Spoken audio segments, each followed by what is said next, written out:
On Salvage Hunters, Drew gets a once-in-a-lifetime opportunity to buy a piece of British seaside history. I want to buy a bit of Brighton Pier. 200. £200? Oh, my good God. But will this queen of hard bargaining lower her prices? No. There's fun and frolics at Britain's oldest cinema. Where the little guy sits. We could put these on our transit van. Yeah, they look Cool. Might be a French dirty film. But it's no laughing matter as a big order puts the whole team under pressure.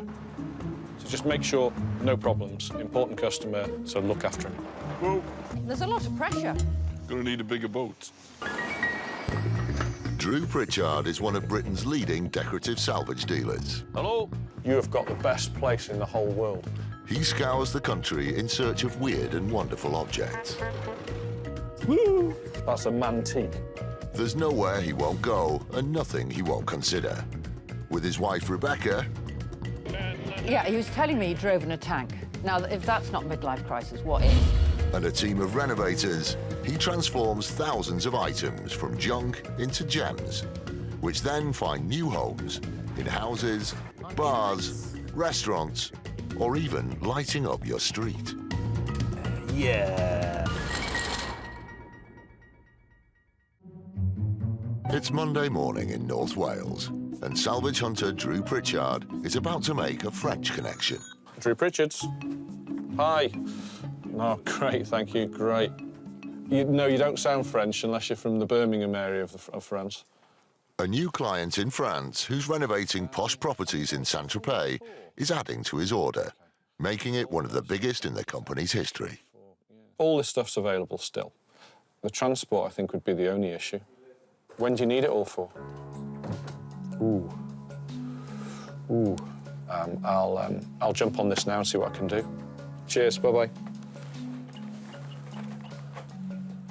Bonjour, Rodney. Bloody fantastic. Fantastic little deal there.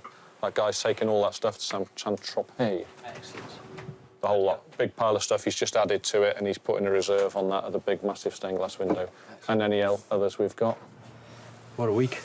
The guy's building 3 houses in the south of France. What he's doing is he's using a lot of really good architectural elements, and he's basically bought all my really odd, big items.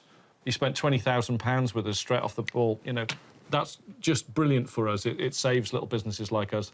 It's the greatest thing that can happen right now. And Drew has an idea of how he may be able to add to the order. He's heard that a piece of British seaside history is up for sale, which could just fit the bill. But it means an 8-hour drive to Brighton. The Brighton Pier burnt down. A lot of the cast iron panels and interlocking sections of the panels were rescued, so I'm hopefully going to be able to get my hands on some of those. We've got loads of stuff down south to see, so... Where are we going? Anywhere nice? No. Accompanying Drew is delivery driver and salesman Julian. It's not always the easiest of relationships, so it could be an interesting trip. Julian's relationship and myself goes back a very long way, till I was about 15. I'm a friend of his sister's, really.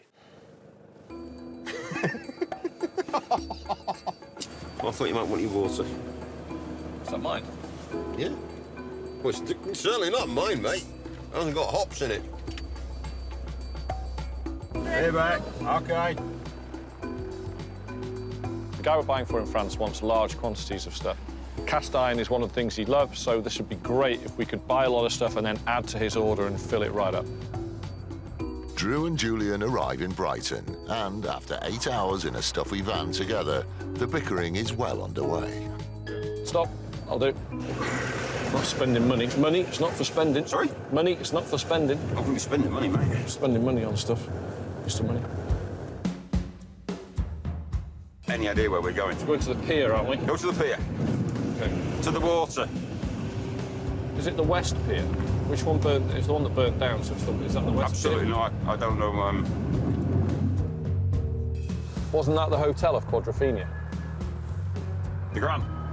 Yeah. Where's this screwed pier? Oh, there it is. Cool. It's not that one. It is that. It's that one. Look, it's the one that's been on fire. The one that doesn't have any way of getting to it. Drew is meeting Rachel Clark. She works for a charitable trust that's selling off the pier. Her job is to get as much money as possible to put towards a planned heritage centre. What I'm hoping they've got is some really good decorative architectural castings. There's literally hundreds of tons of it, so there's got to be something left for me. Rachel. Hi. Hello. I'm Drew. Hi, Drew. Nice to meet you. This is the place? This is the place. Drew is the first dealer that Rachel has allowed in. It's an incredible opportunity, but one that could come with a hefty price tag. Wow. This is all material that was salvaged from the pier in the 1990s. Yeah.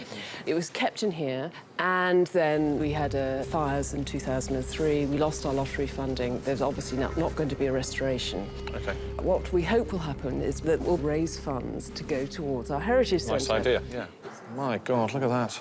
That's architectural salvage on a pretty grand scale. Yeah. I think it is, yeah. I want to buy a bit of Brighton Pier. How often do you get to get a bit of Brighton Pier? Look how much stuff, there's tons of it all the way around us. Drew needs to get the measure of Rachel before he can find out just how much of this British landmark he can get his hands on. There's an awful lot of stock here that our new client might like. So I'm looking for large panels, pillars, but particularly in pairs. So we'll see. So this is part of the weather screen, which is original to the pier. It's really exciting just to walk in here and see. It's just history laid out in front of you. And beautiful items as well. The pier opened in 1866. Its heyday was in the 1920s, when it had a theatre and a concert hall. It attracted 2 million visitors a year. It's really quite something. It's lovely. It's very pretty, isn't it? That's a really good design, that one. There are a lot of brackets, because all the buildings on the pier were supported by brackets. You've got lots of these. I mean, I've seen a few. I can see a dozen from here. Over there. Victorian ironwork pieces like these usually sell for around £100, but the fact that they're from the pier could push them up to £150 each. How much are these being going for? Individually, they go for 130. Are you doing discount for bulk? Yeah, not ridiculous discounts. £40 each. No. One's OK, but I'd really like to buy them all. Yeah. Well, my customers would love this stuff, but I've got to buy it at the right price. Yeah, I understand. I really have to. Yeah. Rachel is no pushover, I've got a responsibility here. This is going towards our heritage centre. but Drew just can't make a profit at these prices. It's great that they're getting the money to do what they want to do. For me, no good. Pointing out the flaws in the pieces may help. They're not square, are they? They're all slightly canted You're right. to the right, Yeah, which a devil of a thing to sell now. They're in pretty bad condition. They've got this unusual Moorish design on there. That's right. Castings, haven't they? Yeah. But Rachel's not biting. Everything's in really hammered condition, isn't it? Yes. But, you know, it's quite nice It's in the lovely, yeah, garden, it's a you nice know. thing. A few minutes in, and the Ice Maiden shows signs of melting as she takes Drew to some more modern panels. Maybe these are in his price range. I just want to point these out, because these, I must say, you know, I think compared to a lot of what we've got are actually a little on the ordinary side. You can see the castings are just nowhere near as good. Exactly, Yeah. exactly. These 20th century pieces are less intricate and therefore less desirable. The most Drew could get is around £200 each. Not an easy sell. How much? About 200 each. £200. Do you want a job? You can come and work for me. If I get all my stuff and leave it out in the open, can I get these prices? And as Rachel shows Drew around, it gets even worse. Now, these columns... Yeah, they're good. They're lovely, aren't they?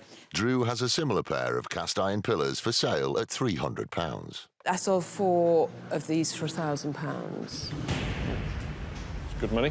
Yeah. Undeterred, Rachel keeps offering more unsuitable pieces that are out of his price range. This is part of one of the 6 octagonal original 1866 kiosks. 1866 was when the pier opened, so anything that was in situ then has got a sort of cachet to it. But, of course, being a pier, it evolved and changed over the years.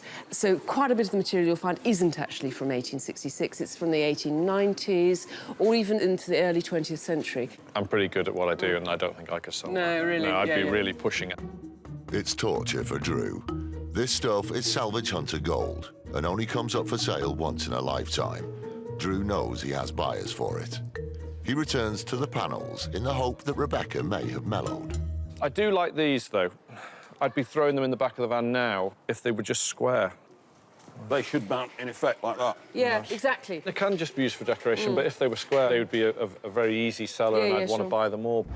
Drew thinks he can sell this pair of panels to his Saint-Tropez buyer for around £600. They're exactly what our guy in France was looking for. Just perfect, exactly what he's after. But Rachel is standing firm. You're asking 130 each for these? 200. £200? Oh, my good God. Still got to sell it to somebody else, so there has to be enough margin in it for that to happen. I don't think they're £200 scrap value, are they? Oh, no, I'm sure they're No. not. No. I need to buy them at £100. I do. Yes, no, I can understand. I can see I your, just do. I can see your problem. And I I've got try and time. knock you down again. For sure. Yeah, I'm sure you would. I might get lucky and maybe get 250 or 350 for a panel. I really can't see it. I've had hundreds of these things in the past. But Drew's determined not to leave empty-handed and makes a final offer to Rachel. Can I buy a pair for 300?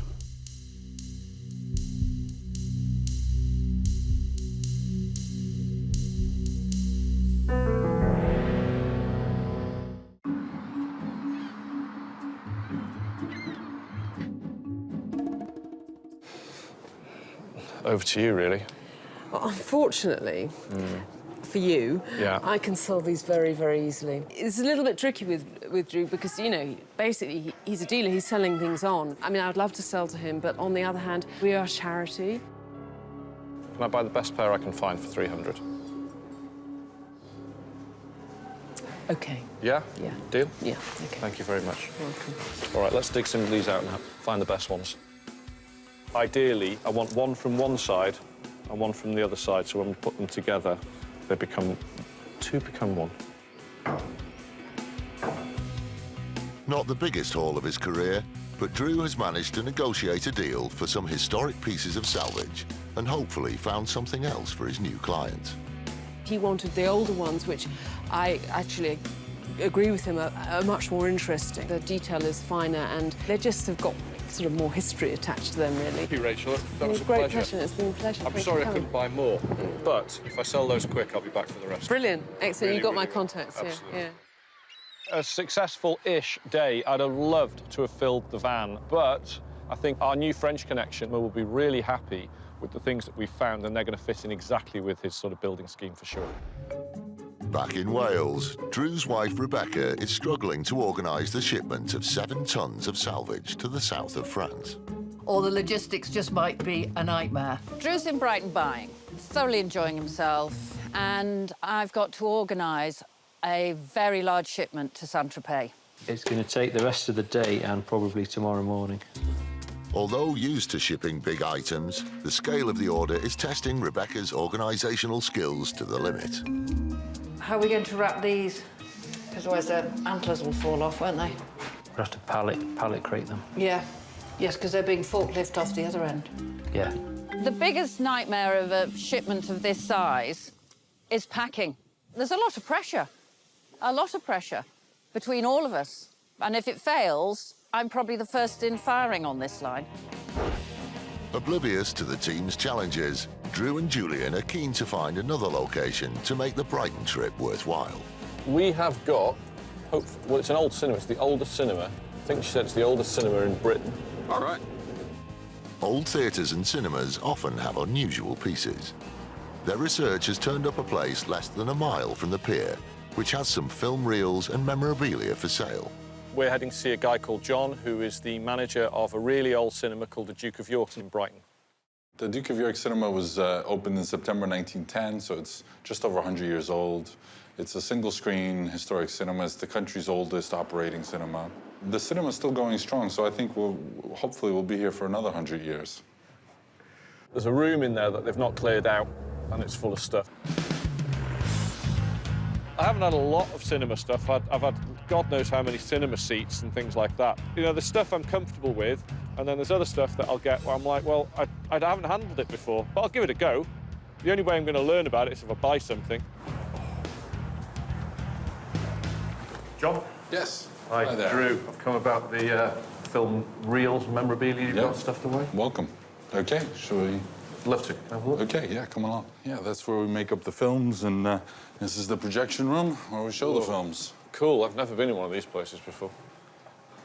This is where the little guy sits. I've always wondered what the view would be like from the little square box up here. It's not the best seat in the house. You can't see anything. So I've got a pile of things here, a collection of different things that have survived the decades. We've got What do they call those things they put on tires when you're sort of pimping your car out? Spinners. Yes. How do I know that? You could make these. You could put these on your SUV. And Yeah, pimp we them can put out. these on our transit van. Yeah, they look yeah. Cool. Yeah, Absolutely. really sex it up. Pimp my van. What's that thing there? Whoa! While digging up, it's quite heavy. Oh, that's cool. This is an anamorphic adapter. So this would I have been. thought it was one of those. Yeah. Yeah. And then whenever you wanted to make a film anamorphic, you just lowered it into the lens. I may be being a bit thick, but what's anamorphic mean? Well, it just changes the aspect ratio of the film. Still no better off. Okay. So, you know, like films sometimes are square, sometimes they're like 16:9, 4:3. You know, sometimes they have the black bars when you watch them on Yeah, TV. yeah. So this kind of just puts it in the right ratio to the film. I see. Okay, So it sizes it. It sizes it correctly, exactly. Made in England, back when things were made in Way England. properly, yeah. In England. I do have these interesting lenses which we dug out the other day. They are lenses that you put on depending on what ratio the film's in.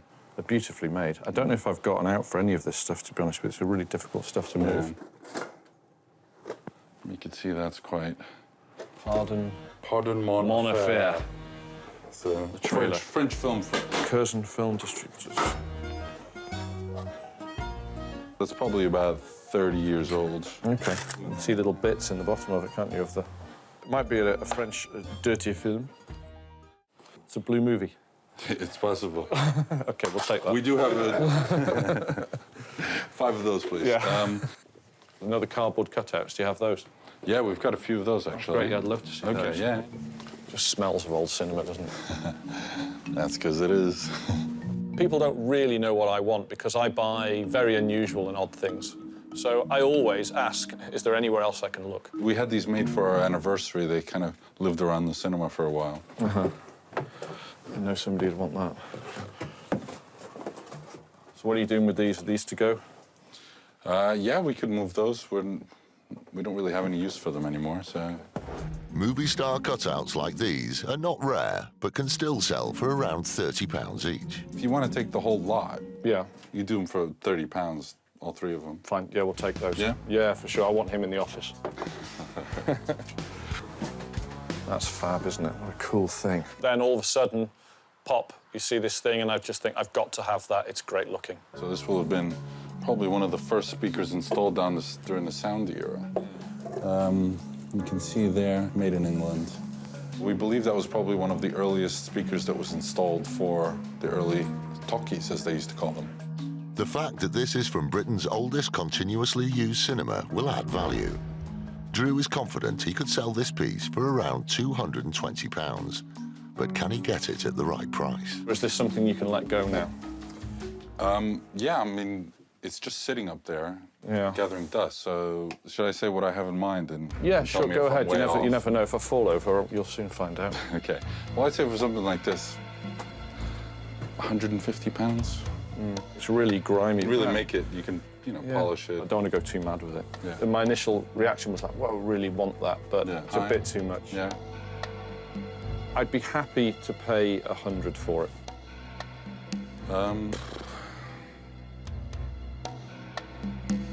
Okay. There will be some geeky guy who wants that for his collection. I bought it, somebody else will. Obviously, I'm just going straight to this now. Yeah, sure. I don't know what this... I mean, I know that this was used to tell people when the film was going to finish. So rather than a working clock, it would have just, you know, it would say film finishes at... And it would just be set permanently. Exactly, and you just set it depending on when the film would finish. You set it. Okay. And the style of the numbers is... I think this is probably 30s Yeah. as well. The font type is quite odd, isn't it? Yeah, 8's almost like a digital 8. It's a strange one. It's kind of Art Deco, very modern. I Yeah, suppose, I quite like it though. That's okay. Which you could probably get. It's got the remnants of some lights in here, Yeah, hasn't it's it? an electric... Quite basic. Okay. Well, I like that a lot. Clocks are always popular, and one with provenance like this could easily sell for £200 once restored. What sort of price do you want to go for on that? I'd say something like £50. Somebody's messed about with the back of it. The insides are missing. It's got paint all over it. Some of the lettering is flaking away, so it needs work. Yeah, spot on. That's exactly what I'd want to pay for it. So there, you're dead right there. Right. That's that. I wouldn't want to go any more than that. Somebody will love it. We won't make a fortune on it, but we'll certainly fix it. Come on, Audrey, sort your life out.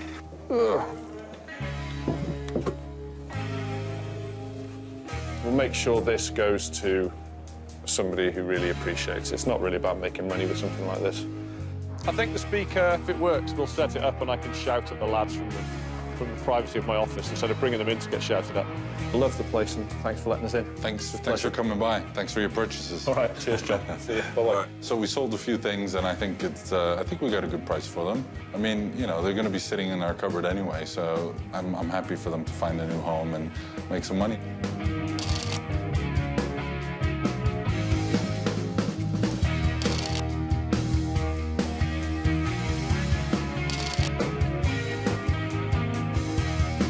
A chance drop-in at an independent cinema has made the disappointing haul from the pier a little easier to bear, and the team back home a little easier to face. Along with the regular team, Rebecca has roped in daughter Charlotte to help with the Saint-Tropez order, and she's about to get a glamorous gift. That's for you, darling. Is it? Yeah, it's for your room. I thought you'd like it because you're thank such a you. big Ord fan. I thought you'd want that. She can go next to my other odd picture. Yeah, 20 quid. Oh, look at that. Do you like that? I love that. Heroin. I love my gift so much. I've always been an Audrey Hepburn fan. And last year, Drew bought me the box set of all the Audrey Hepburn films for my birthday. And so I sort of always loved her. And then we've got I love that so much. Hitch. Excellent. Oh, Gosh, he's young. Charlie Chaplin. Chaplin. And Hitch goes in the office. They're off Brighton Pier. Are they? Yeah. She had loads of them, but the local celebrities paying too much for them, Oh, so right, okay, you know so- we had to start paying too much for them if we wanted any of them. Drew may only have brought back 2 items earmarked for the buyer in France, but no other dealer has them, or the future access Drew now has. So we went to a cinema in Brighton, and we got this. He said that the fingers would point to when the performance was, and it never worked. He's saying it was a light box, just with the time. Yeah, and you just turned it to where, you know, where the cinema things start. I think it was a working one. So we'll put a new motor in the back, just a little battery-powered motor in the back of it. We can't do much more with it. And strip all this, Gav. Polish it. Yeah, the whole thing. So that's really good. How cool is that? How cool is that? Really sculptural, great-looking thing. It's just really cool. And I just thought It's so it's a decorative, brilliant-looking thing, isn't it? isn't it? It's just fab, and I don't really want much done to that, just to clean. Look at his face. You've got to sell this. I can sell anything. Yeah. Gavin specialises in restoration, and he's usually the first to get his hands on what Drew brings back. In the 10 years he's worked there, he's seen it all. There's probably 2 or 3 layers of paint on this. Don't want to take too much off it, just a bit of the excess. It's quite cool, yeah, it's quite decorative. Somebody will have it for the house or garden. I don't think you could hang it on a wall. I think these will be easy to sell because they're quite in demand. They won't be around for long. Difficult to deliver, but easy to sell. A crucial part of Mark's job is to get things photographed and on the company website as soon as possible. Oh, that looks really good. Drew bends his ear about the encounter with Rachel. I was had over by a very posh lady. Did she flutter her eyelid today? No, not at all. No, she was just very, very good. She was a very persuasive salesman. But soon all is forgotten as the gamble pays off. I've emailed the new client, sent him pictures of the images, and he's going to buy them. Ideal, just wish it was always that easy. There's going to be more work for the guys back here, loading these up. They've got 7 to 10 tons of stuff to load as it is. The order is good news, but it does mean that the shop is looking decidedly empty. He's taken a big chunk of it, so I've got to get back out on the road today. I've got to start filling the shop up again. Does everybody know what they're doing? We've got this shipment going to France. Is it all sorted? Everything's sorted. Yeah. Sure. Yeah. Yes. Yep. Done? It'll go like clockwork. Don't worry about it. Yeah. Yeah, fine. With an order like this, time is of the essence. We cannot let this guy down. What I have to make sure is, while I'm away, the guys deal with him properly and the order goes out successfully.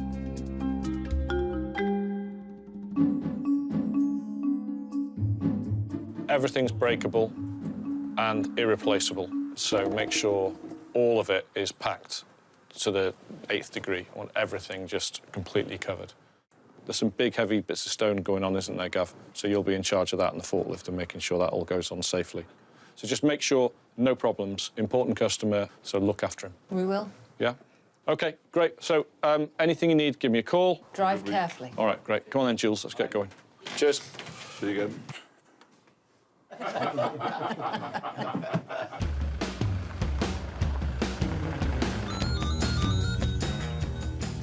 Good afternoon, Drew Pritchards. Oh, hello.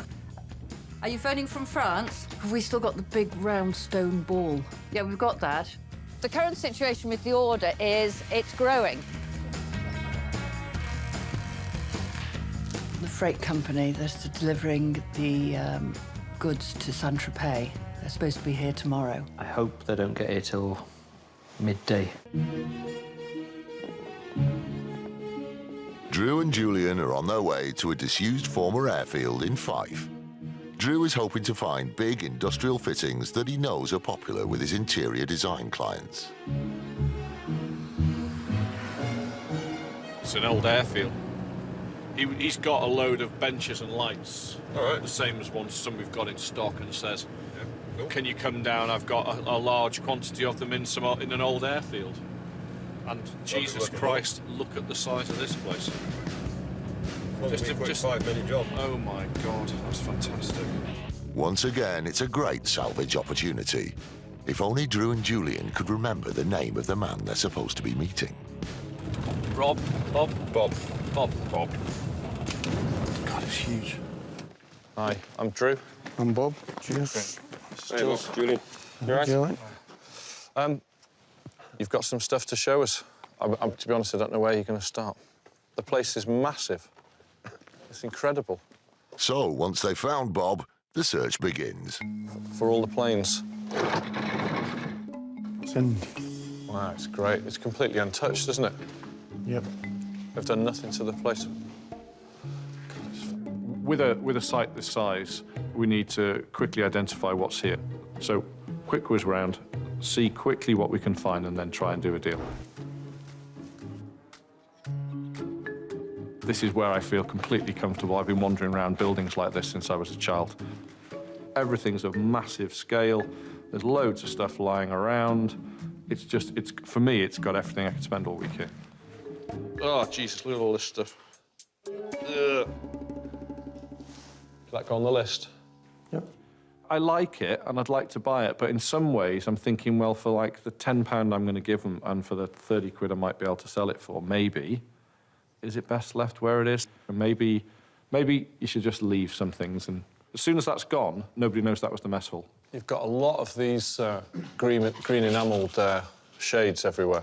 These lights, I do like them. I mean, I've had one of these green industrial lamps in my hallway at home for 15 years now, but over the last few years, they've become incredibly popular.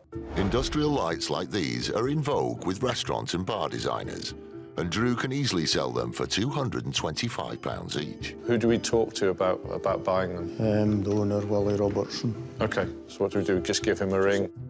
Not what Drew wants to hear. Dealing through a third party is far from ideal, but he pushes on in the hope of landing treasures the boss is willing to part with. Oh, these are great. Rustic, shabby chic pieces like these 1950s benches are very much in vogue and could easily fetch £180 for the pair. They're great. They're nice little benches, you know, from the mess hall maybe. And then what I liked about them was the colour, was that original old green paint they've used throughout the whole place. These are for sale? Yep. I've just been told to let you see everything. Everything? OK. Yep. To be honest, they're going to have to be just cheap because there's 2 or 3 that are OK. The rest are beyond hope. The good news is that everything seems to be for sale. So now it's a case of talking to Bob's boss, Wally. Go on the phone. If I can have a chat with him, we'll just see if we can do a deal.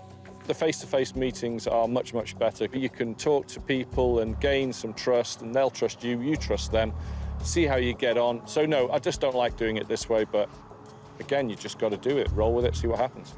Drew's wanting to speak to you about prices. Here he is. Okay. Wally. Willie. Yeah. Hi, Wally. I've been around and had a good look at everything. I think, what's it called, the workshops? The workshop. There's a workshop around the other side. There's 2 different types of lamp in there. If I say £25 for the larger ones in there and £10 each for the little ones. Okay, and then there's some benches, there's some green benches. So £25 per bench for the good ones. I'll have a sift through. Not all of them are any good, but I'll take the ones that are okay. How's that?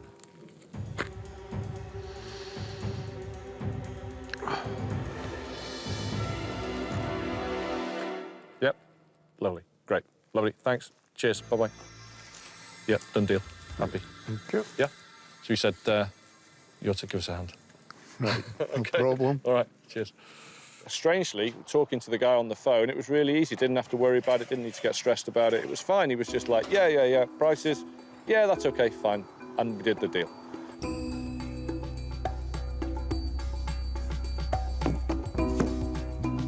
Just a good pair of benches, you know, and the colour just makes them. If it ain't rusty gold, it's rusty poo.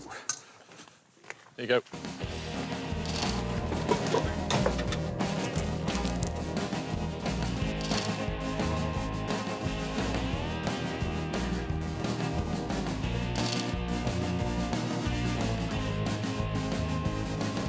And if you find any more, Just give us a shout. give us a shout.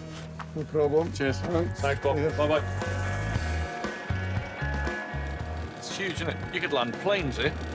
You could. God, do you know, I wonder if anyone's ever thought of that?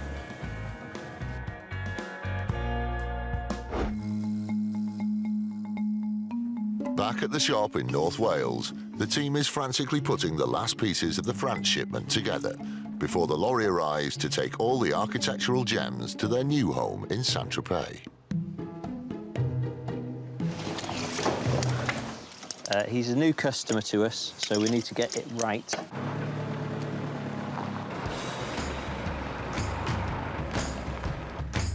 The worst case scenario of an order this size going abroad, breaking an item.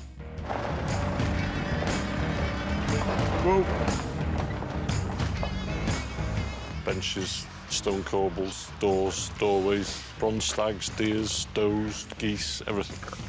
I ain't gonna fit. Gonna need a bigger boat. This is probably the largest order we've had to deal with going to one location. Hopefully we sent what he'd asked for. Knackered, no? Everything's on board. I'm glad we sold the stock. I'm a bit worried that the showroom's going to look empty. Drew better come back with a full van so we can carry on selling. Still in Scotland and well aware of the need to bring back new stock, Drew takes a detour to a local legend in the house clearance business, Steptoe's Yard in Montrose. We're going to go and see Peter. He's just got barn after barn of junk and stuff and bits of this, that and the other and tat.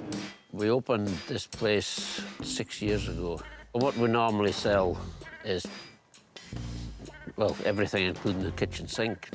Anything that we think there may be a profit in. So, Peter is an ex-farmer who has packed it in the BSE crisis and started doing house clearances and selling his stuff from his shed down here. So, hang on, is this it? Hi, Drew. Peter. Hey, how you doing? It's Jules. Hiya. Good evening. How you doing? We've come to have a look through your massive amount of stuff. As long as you brought plenty of money with you. Plenty of money. We've got money to spend. Look at that. Oh, my good God. So this must be one of the biggest clearance places in Scotland. From what I hear, there's no other place like it at the moment. The place is just massive. It's overwhelming. There's so much stuff in here, you can't really think straight. We do a combination of everything, just source it from wherever we can get it, you know? Yeah. Just playing the numbers game, there's got to be something here for me. So what made you start doing this? It was accidental, actually. We were doing up the house. I decided to start buying some furniture and, you know, odds and ends for the house. I bought bits and pieces, and then the wife said, oh, that doesn't match that. And there was a chap that I knew at the time, and he says, why don't you have a sort of garage sale? Yeah. So we did that for one day, and it's never stopped since. That's 6 years now, roughly. I should imagine you get every antique dealer in the local area picking over this place in every 5 minutes. Well, they do come on a fairly regular basis. Looking around a shop that's open to the public is far from ideal for Drew, as all the best stuff will have gone. But just as he's about to give up, he spots a gem, or more accurately, a pair of gems that everyone else seems to have overlooked. These doors here. Those are what I was going to be keeping for a room in the house. Never used them yet, actually, but that's why I've got them hidden.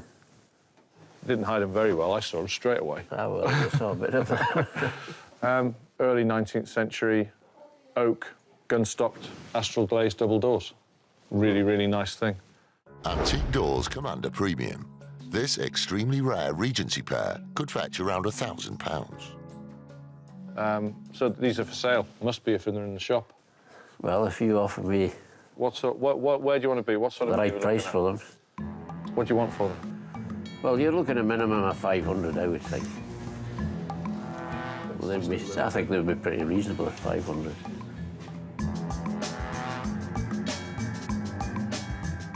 It's a little bit too much. It's a little bit too much. I like them. They're good.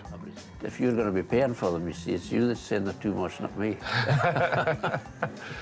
I can bid you on them. Well, if you make me a sensible bid, A sensible bid. I might be willing to sell Okay. them. What can we do? 300.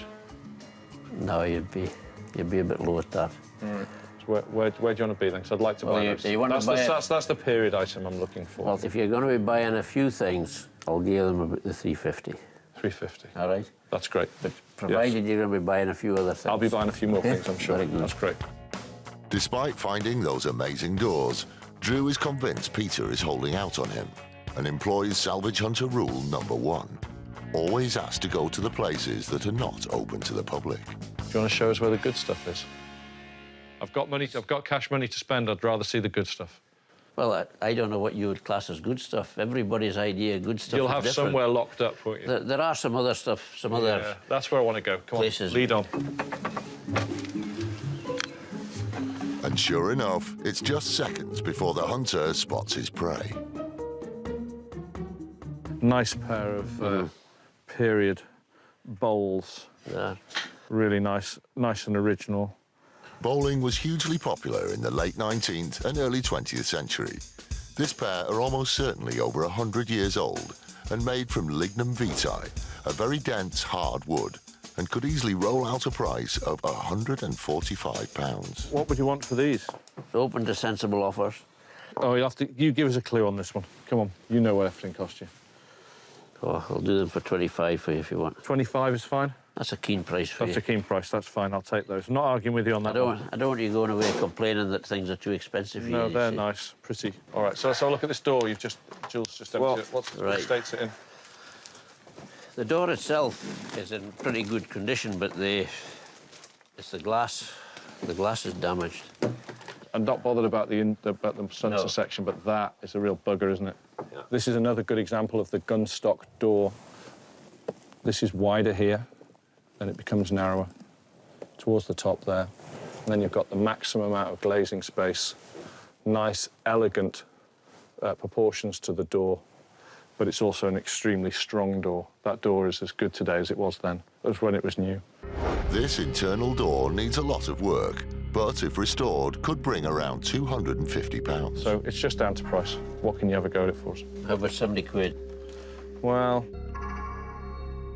with something like that, it's just how cheap can you be?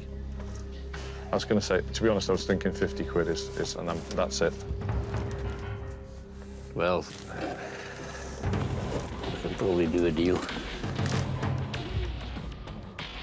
I'll tell you what I'll do. I'll do it for the 50 for you, seeing that you've bought the other one. Okay, All right. £50. I'll take a chance on it, £50. So Good door, nice period handle. Oh, what's this? Shop fitting. Have you got the base panel to it? No. Base piece? No, it's just as you see it. It's in a bit of a state, isn't it? It's not that bad, actually. I do like buying shop fittings. Well, there you go. What are we looking at for this, then? What do you want for it? What I want and what I get might be two different things. It is. I would be hoping for a couple of hundred for it. Couple of hundred. No, I'm going to have to leave it. It's good, and the price is right, to be honest, Peter, but I'm going to have to leave it. It's just got too many problems, too much work. Well, It needs a side, it needs a base, it needs glass, did it?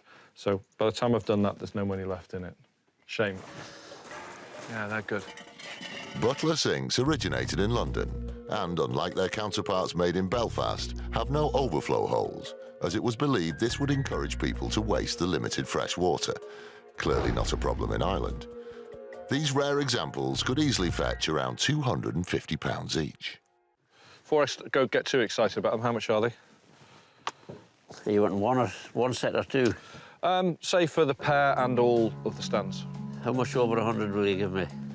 105, and they're a good period thing again, and they're on the stands, you know, so you can put them together in runs, and they look good.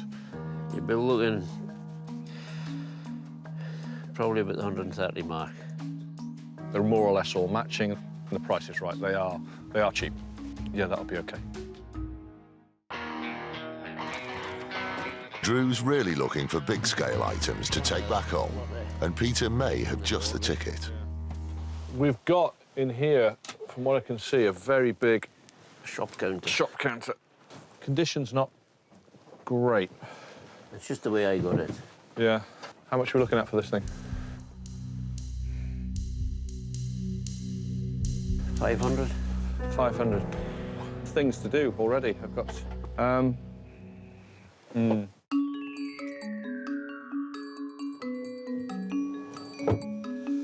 It's good. Just needs too much work.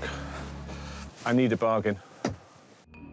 This mid-20th century shop counter is something that Drew can easily sell. An example like this could sell for £500, even before restoration. I'll give you a bargain. It needs to be. It's not at 500 quid, it isn't. It's got loads going for it, but it's got a lot wrong with it. The mirror in that end's broken. All the sliding doors are missing off the back bar one. I'm not selling you the bits that aren't there. I know. I'm only selling you the bits that are there. I don't like doing this moany bit, but I have to with this. This has got a bit of work, and £200. Take it away. Up to you. Give me 250. No, that's it. I've got to be 200. I've got to be hard on you. I'm sorry. I've got to be. I've been dead fair, haven't you, all day? As long as you don't ask me to carry it out, then. All right? We'll need a hand to get it out. We'll need a hand to get it out. At £200, I've got a bargain, and I'm happy. I know you've got a bargain there. Yeah? OK? Yeah, deal? Fine. There you go. I've still got a bit of work, but I'm happy with that. That's fine. I'm very happy he came in by, because I think he'll come back again, and he's got his van loaded up pretty well. He was quite easy to deal with. I could have been a lot harder with him, I think. All in all, we bought a few pieces. We got a decent amount of stuff, but what we did get needs a lot of work. So we'll see.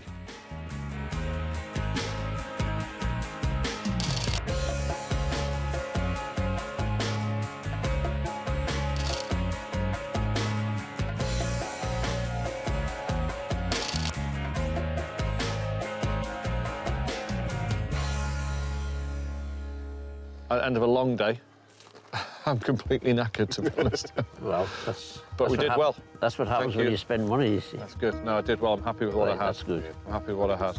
And thanks for your help. You and you guys were great. OK. Thank you. We will see you again, Hopefully we'll see you again. And give us a bell. You've got my number now, so you know what we're after. Right. We'll do OK. You're not too knackered to drive? No, fine.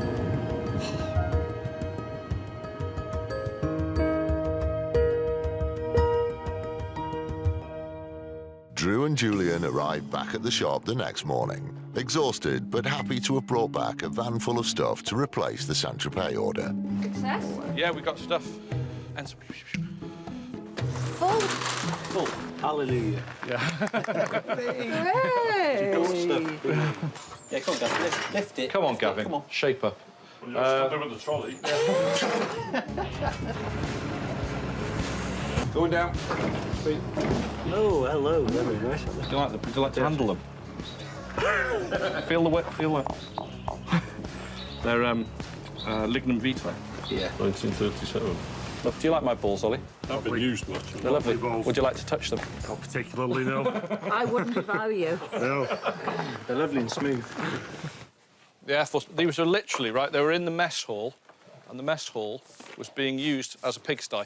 To hint, they see that there? I just touched that. Pig poo. And if it's not pig poo, it's pigeon. These might need a bit of a wipe. Just a bit. Just a little bit of a dust. They've never been down since the day the hangars were built. Did you dig them up? It's nice. There, wow. Excellent. Wow, wow, wow. Wow.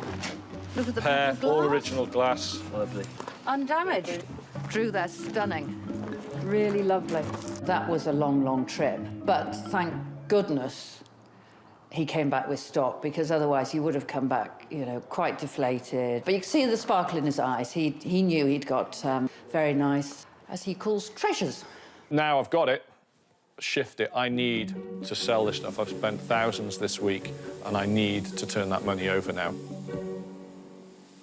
Gavin, Julian, Mark, Alex, we're going to have to pull in to get this work done this week. How it is with me is the minute I get something, I want to sell it straight away. Industrial lights at the moment are really big news, especially having such a run. That is, you know, that's a really, really, really good find.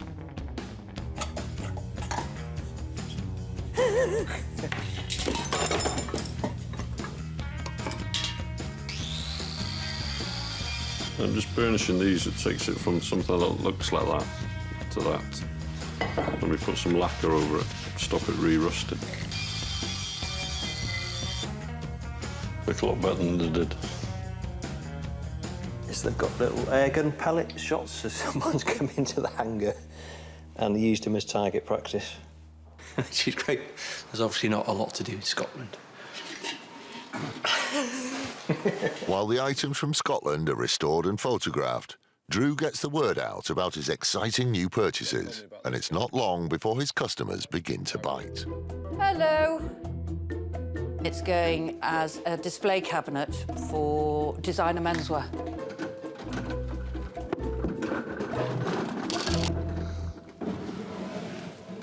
It's not going to stay there, is it? No. These are the benches from Crail Airfield. We've scraped the pig fall out off them, and they've dried out, and they've had some repair work and a clean. The colour is still good. The paint's still the most attractive thing. The Regency doors that Drew bought from Scotland have been sent to French polisher Alex, just a few miles up the road. It's not the money to spend on them, it's how far I want them to go so they still retain the charm that they have now. Well, Drew's brought this in. First thing we'll do is strip it down, clean up all the timber, do the repairs. I've been using Alex for about 10 years. Just perfect. He does things how I like them doing. French polishing is the application of many layers of shellac to achieve a high gloss. Shellac is a resin secreted by female beetles and is the same material used to make early gramophone records. The process was popular in the Victorian era, but fell out of fashion in the early 1920s.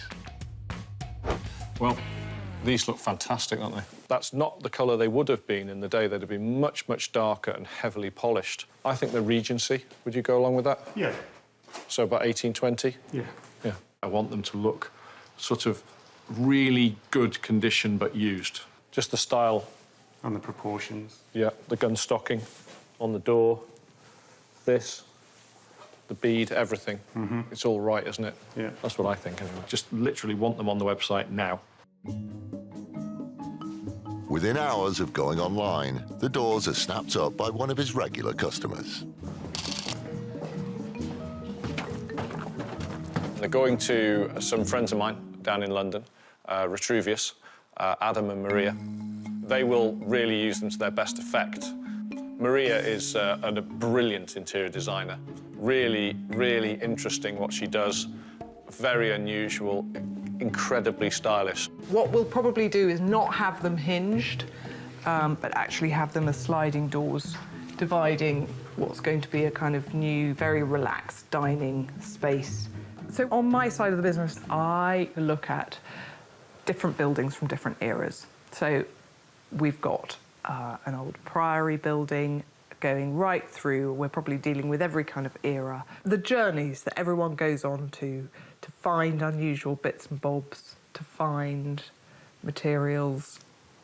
You know, the 1 minute you can be in a sort of rather enormous, amazing kind of smart country house, and the next you can be, well, you know, up to your knees. I'm really happy because I know that those doors are going to the right person, the right place, and they can look nothing other than stunning, really. It's time for Drew to get back out on the road and for the whole cycle of salvage hunting and selling to begin again.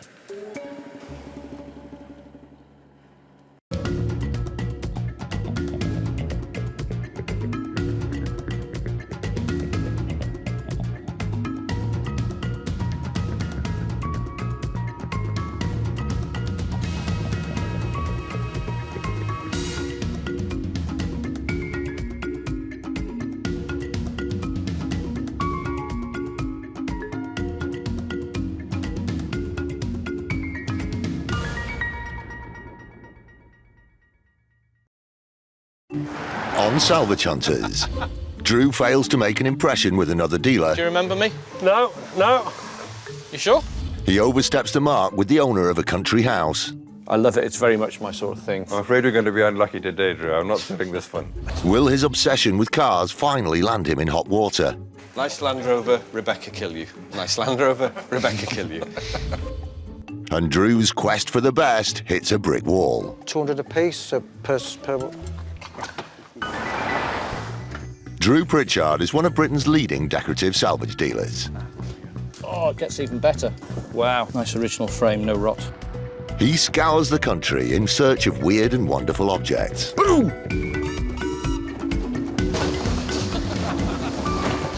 Now that I would like to buy. He'll even venture abroad into uncharted territory. My family started this farm 1,200 years ago. 1,200 years ago. There's nothing he won't buy. They're in great shape, aren't they? With help from his wife Rebecca and a team of renovators, he transforms thousands of items from junk to gems. At Drew Pritchard's base in North Wales, business is booming. But as ever, the pressure is on to keep the showroom stocked up.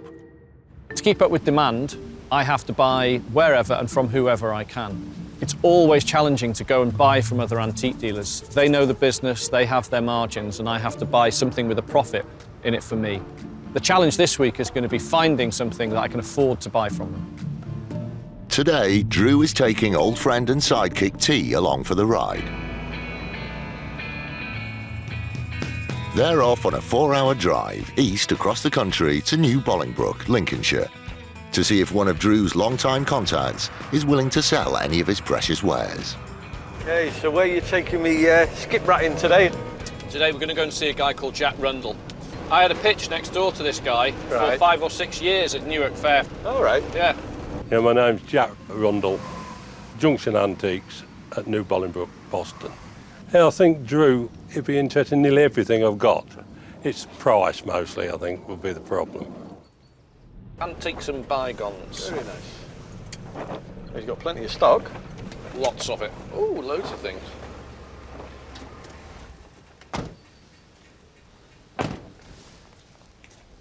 Jack. Morning. How you doing? How are you? All right, good to see you. Nice to see you. Yeah, This tea. Hi, Jack. All right. How you doing? Yeah, good, thank you. We're in the area, thought we'd call in. That's good. Yeah.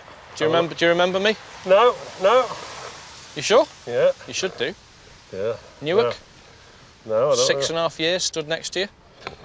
No. You made a big impact there. Big impact, yeah. big No. impression. Wonder if we can have a look round. Have a look round. Is that all right? Yeah. Help myself. Yeah. Have a look, see what you can find. Now, you've got loads of stuff here I like, Jack. Good. Loads of stuff. Depends if the prices are right. I'll buy what I like. It's always the best way, isn't it? I didn't start to make any really real money until I just started buying what I liked. Yeah. Around the corner, Drew's expert eye spots something tucked away. Big banks of drawers I like. Oak, Yeah. unusual little grip handles on them. Ladies love to buy banks of drawers. Originally used in libraries for index cards, storage units like this can go for around £450. How much is it, Jack? 500. 500. Ooh, it's too much for me. It's too much. Too much. Okay. I need stuff with more of a margin in it that I can do the work on. Those paper mache. Yeah. Carnival. Yeah. That's what they are, aren't they? I had a clown last year. Yeah. Big clown head, a really good one. Yeah. I've still got it. Look nice if you've got... How much is the one on the left? I'll do that one for 200. Oh, it's not terrible. On the right-hand side? Stands me at 3. I'll take my money back. Yeah. She's the... So 600 the 2. 400's brilliant. I like the one on the right because it's slightly scarier. What I like about them is that I don't want them to look nice and sort of people laugh at them. You want to look at them and sort of... You're lucky there, then. Yeah, scary, weird. Price-wise, they're sort of on the money for that condition and what they are, so I'll have to move on. I can't buy those. Or like this, Jack. Yeah. Ship's like... I've just sold a load of them. Have you got any more? No, that's all I've got. Just the one. This 20th century light was used to illuminate map tables on a warship. Once restored, it could be worth up to £195. So how much? £50. I've got to be cheap. Yeah. All right. Sold. Not even going to bother bidding you on that. So did well out of the last one. Isn't that cool looking? That's lovely. Don't you like that? Really nice. Is that good? It is. Would you have that in your house? I would, yes. See, I've sold it already. Strangely, I bought something which I think was a bargain, and then when other things I'm looking at, thinking, well, why is that so expensive? So it's really difficult, this. This is tricky, and obviously I want to sort of keep a relationship going with him, so trying to keep buying bits, that's tough. The fun isn't over yet. Jack leads the boys into another building crammed full of items. And sure enough, Drew spots a potential gem. These are cool as well. What about these? Are they sellable? Are they a bit too chunky? Ex-army. This pair of 1950s cabinets from a Ministry of Defence factory once stored nuts and bolts. When cleaned, they'll be worth up to £300 for the pair. What do you give me for those? Ooh. But it... 130 the 2. No. How does £80 grab you? Not very well. £100 Drew, to have a deal with you. £90. Go on, then. Thank you. Right, we'll have those. I mean, I think we'd probably weigh them in for that, couldn't we? Don't tell me that, I'll be upset. Next, Jack takes Drew and T to his private yard, and Drew loves to go where the public aren't allowed. Ooh. What are these, Jack? These are funfair cars. Yeah. Slide her out, yeah.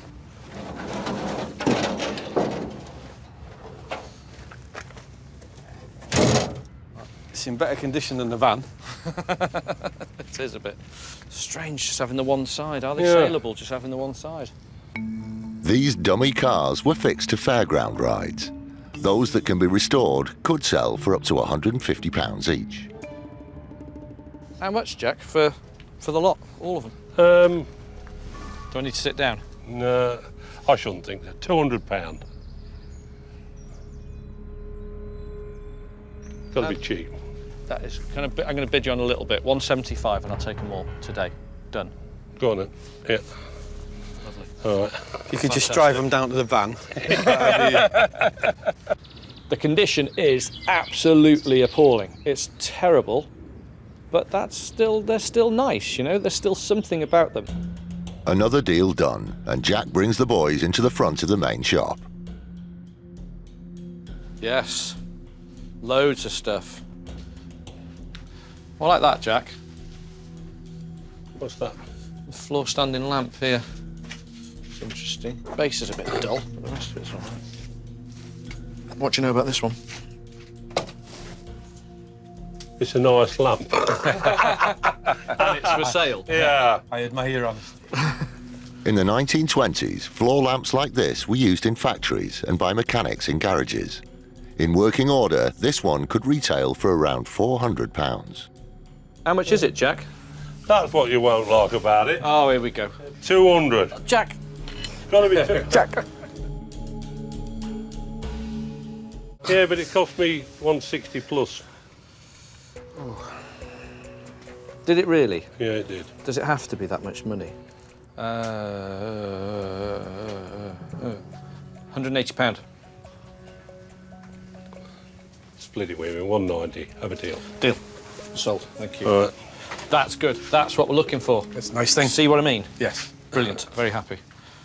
Very cool, very masculine, very unusual, very original, and all there, bar the shade, which I've got. It's honest, yeah, it's honest. Honest. And that's the item I've been looking for all day. That's the one item that I can turn into real profit. That one thing will pay for our whole day. OK, let's get loaded up then, T. Go on, bit of work now.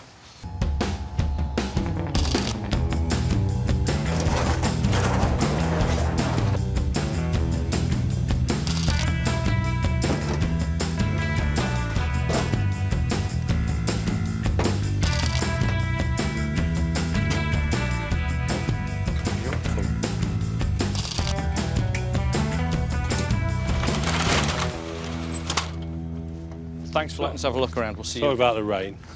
Don't worry, it's all right. Cheers, Okay. Jack. See you. then. Bye-bye. Oh, how was today for you then? It's always tricky to buy for the dealers with enough margin in it for them. Those open pigeonholes. Yeah, I don't see how many pigeons you're going to get in there either, really. It's not very... It's a bit compact for a pigeon. Maybe a London pigeon would pay for it.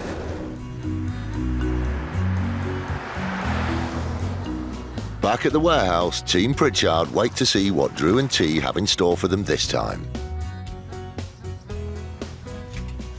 We got one of those.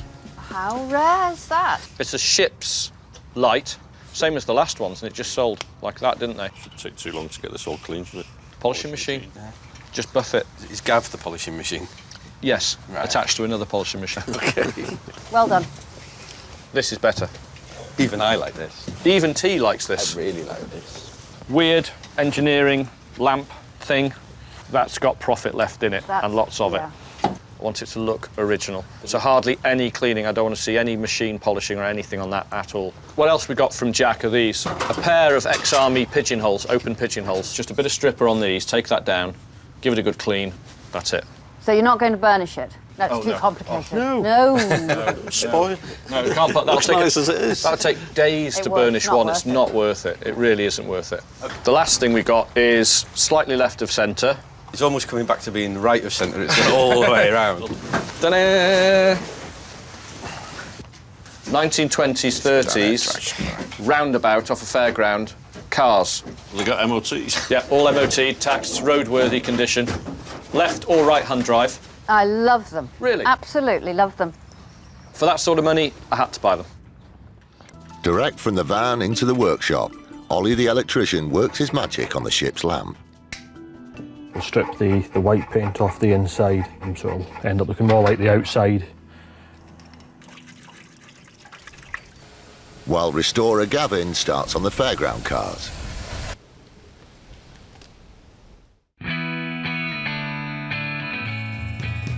Today, Drew is driving over 200 miles to East Pennard in Somerset to meet the owner of a country house, who just so happens to be an ex-antique dealer. He's taking Gavin with him. My name is Martin Dearden, and we're at Pennard House, which is in Somerset. Every antique dealer thinks he knows the value of things, but it's what you can get for them that counts. The house is the main pull, really, because it's not just his stock of antiques. It's the fact that the house has been in the family since 1620. Pennard House is a quintessentially British Jacobean country manor. The original structure dates back 400 years, with the east and west wings added in 1815. Since then, it has remained untouched. You know what it's like going to see other dealers or older dealers. Some of them can be really good, and others, you know, just sort of teach you a lesson or try and be clever. Could go one way or the other. Pennard House. Well, that's nice. I like that.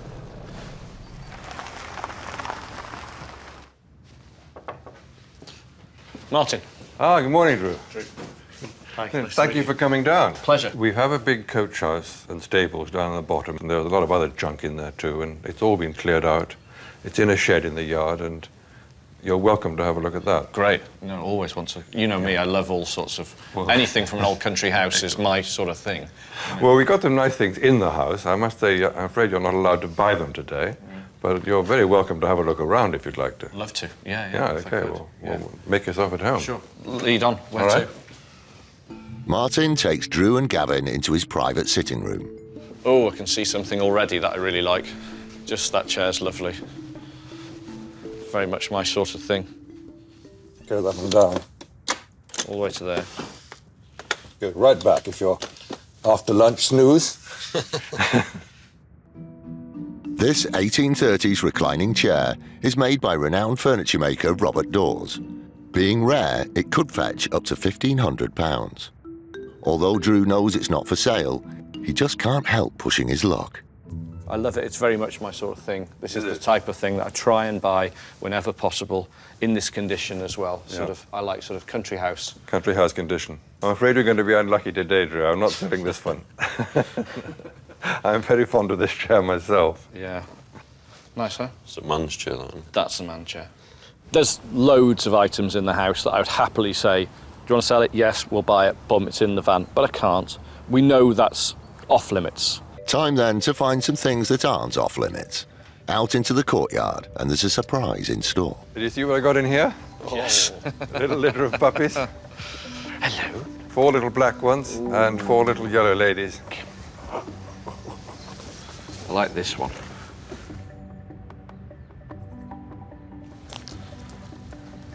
Ow! And they're just like the cutest thing. Me and dogs, I just can't help myself and just want to go and mess about with them. I'd happily take one home, but Enzo wouldn't like it. Back to work. Back to work. Well, this is the shed over here. OK, so this is the stuff that's come from the stable. We have a route through here, Gav. Salvage hunting is about instinct, and Drew can sniff out a unique item in a second. That carved thing at the back is the back of a Sicilian marriage carriage. Let's pull that out, Gav, and have a look. It is a lovely thing. Is it heavy? Just a bit.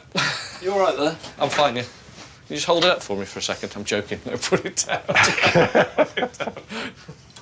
Oh, it's lovely, isn't it? Look at the heads on it. There are little heads on it, and what you've got here, these are the parents, and the son is leaving home, and they're beating the old women away to get them out of the way. Don't need them.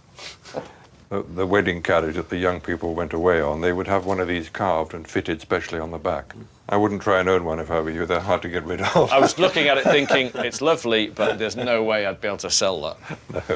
No, we'll put that back. I've got enough odd ones. Unsaleables. I've got a few unsaleables. Every now and again, one leaves the building. I have a few unsaleables, too. Do you know what that is, Drew?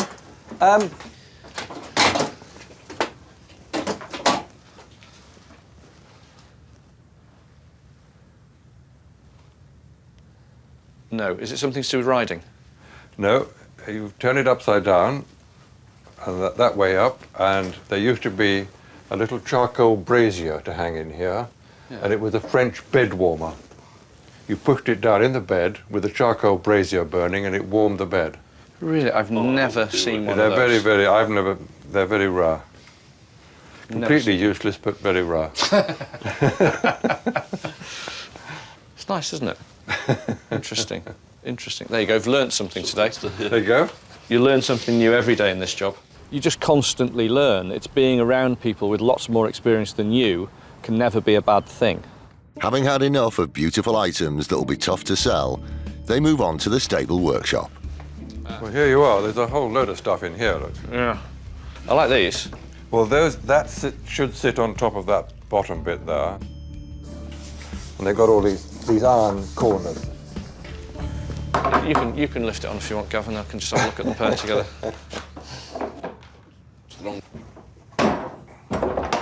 In reality, that's the bottom. That's got the feet. Yeah, I like them. Great big, chunky, no nonsense. These chests from the old stables would have stored riding tack. They could bring in around £1,200 for the pair. What sort of money are they? I mean, the bottom one is more beaten up than I thought, but the top one's in good condition. Well, I suppose we're looking at three to 400 for the two, aren't we? Something like that? If we said 3, I'll buy it at 3, but that would be it. I'm quite happy with that. Great. Deal. We'll have those. Thank you. Thank you very much. Now, while you're on a roll, anything else you need? There's something underneath all this stuff here. What, that old chair frame? Yes. Yes, yeah. OK. This here is a steel and sprung. I've had that knocking around for a long time, and it keeps getting pushed to the back, and I keep thinking I must put some material on it. Yeah, yeah. But as you can see, I've never got around to it.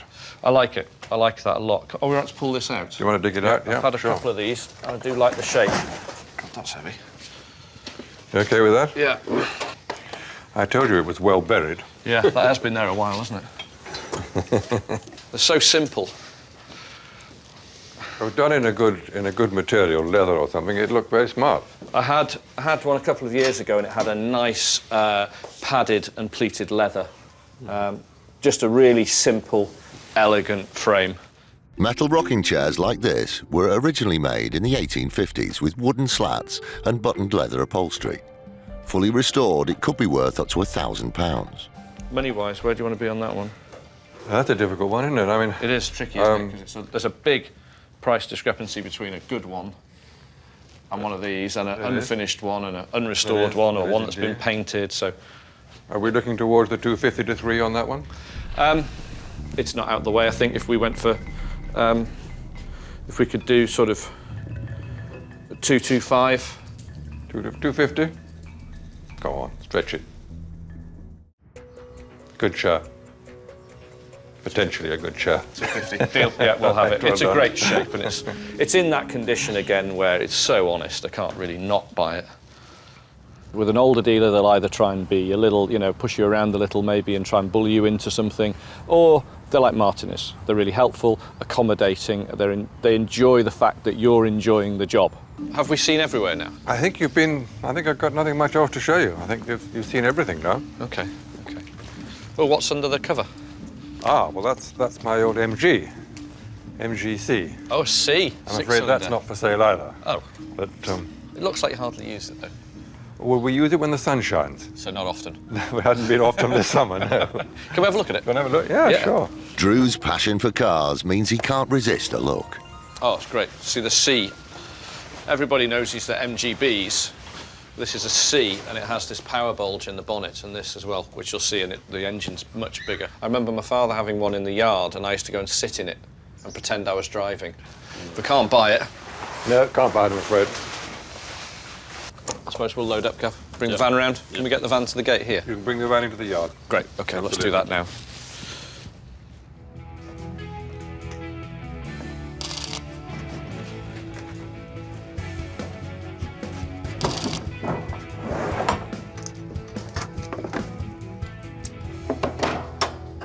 Done.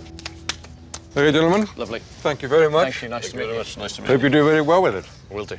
I'm sure you will. You can carry on clearing out your shed now. We'll have a go. You've made two good spaces in there. Thank you very much. Nice to meet you. Thank you. Good luck. Take care. Bye. Long way to come, but it's worth it, I think. Always good when we're able to do that, which is to go in somewhere, buy fresh stock, new stock, interesting stock that has not been on the open market and is a bit different. And it's the sort of stuff I like, and our customers love that sort of thing. Put up with having you in the house. 4.5 hours later, back at base, Drew's wife Rebecca and handyman John eagerly await the lads and their new treasures. Might not look like a lot, but there's a lot of stuff in here. This is really interesting. We went to see a guy called Martin Dearden. He's an old dealer, lives in a pretty fabulous looking house. So 19th century wrought iron with a little brass detail rocking chair. What I'm going to do is try to lightly burnish it at first. And see. See what happens. But good looking. It's very decorative. But they did do a lot more decorative ones. I mean, the last one I had were paid 900 quid for, but it was ready to rock. Ready to rock. Oh. I didn't even try. It's terrible. I've had jokes like that for 900 miles. Really heavy duty. Shelved inside, mostly oak, the rest of it's pine.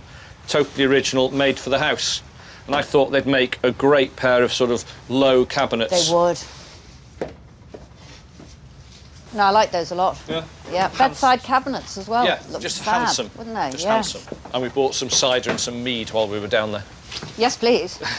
Give these to Alex and he'll go over them. He'll just colour match that one up. But the wear on Look at that. Wonderful. Yeah. Has his Sunday papers in there. Ooh, off me rocker. Just keeps coming, doesn't it? Wasting no time, Alex, the French polisher, has come in to start restoring the stable chests. Thanks, John. I had a shelf missing, so we're replacing the shelf with a piece of timber that matches the age. And replace the feet, because the other one's in really good condition. The colour of it's great, the condition of it's great. This one's had a harder life.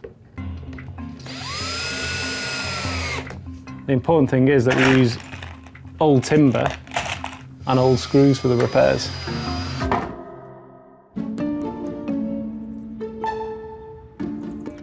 Drew and T are off on another adventure, 200 miles east of Frithville in Lincolnshire, to meet a demolition scrapyard contact. So we're going to go and see a guy called Alan Thompson. He has worked in the demolition trade, and he's also an enthusiast, stroke hoarder, got a bit of a salvage yard. I'm Alan, this is Joseph, we're from just outside Boston. Over the years we've collected a wide range of salvage from various demolition jobs throughout Lincolnshire and further afield. Yeah, my grandfather used to collect their tractors, and basically we've carried on the tradition and we're still collecting at the minute. Anytime you get to go to a demolition contractor's yard where he's got stuff and he's amenable to you coming in, perfect. Does he have explosives? Why? Is he going to show us some today? You can ask him. This looks like the place, chaps. Stuff. This looks good.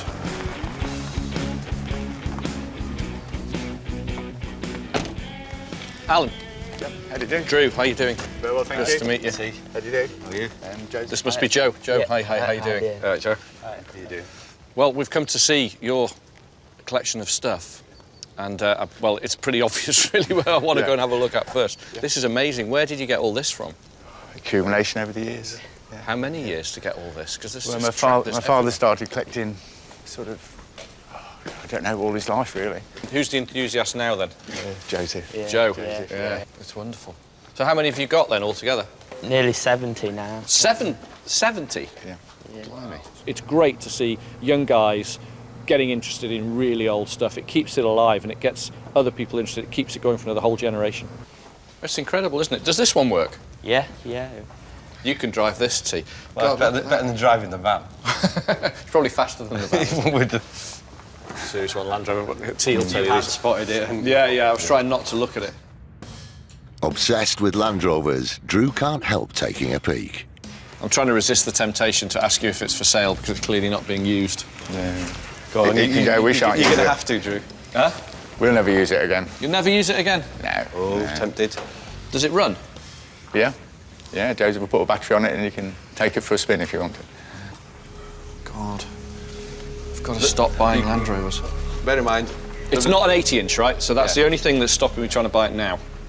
It's got to be an 80-inch for me. Nice Land Rover, Rebecca kill you. Nice Land Rover, Rebecca kill you. Oh, I'm trying to resist asking you. Just curiosity, how much do you want for it? Just curiosity, it's just more curiosity than anything. What's it worth, Joe? About 4,000. About 4,000. No. No, if it was an 80-inch, I'd be buying it, but no. No. Chuffed that he's controlled himself, Drew moves on.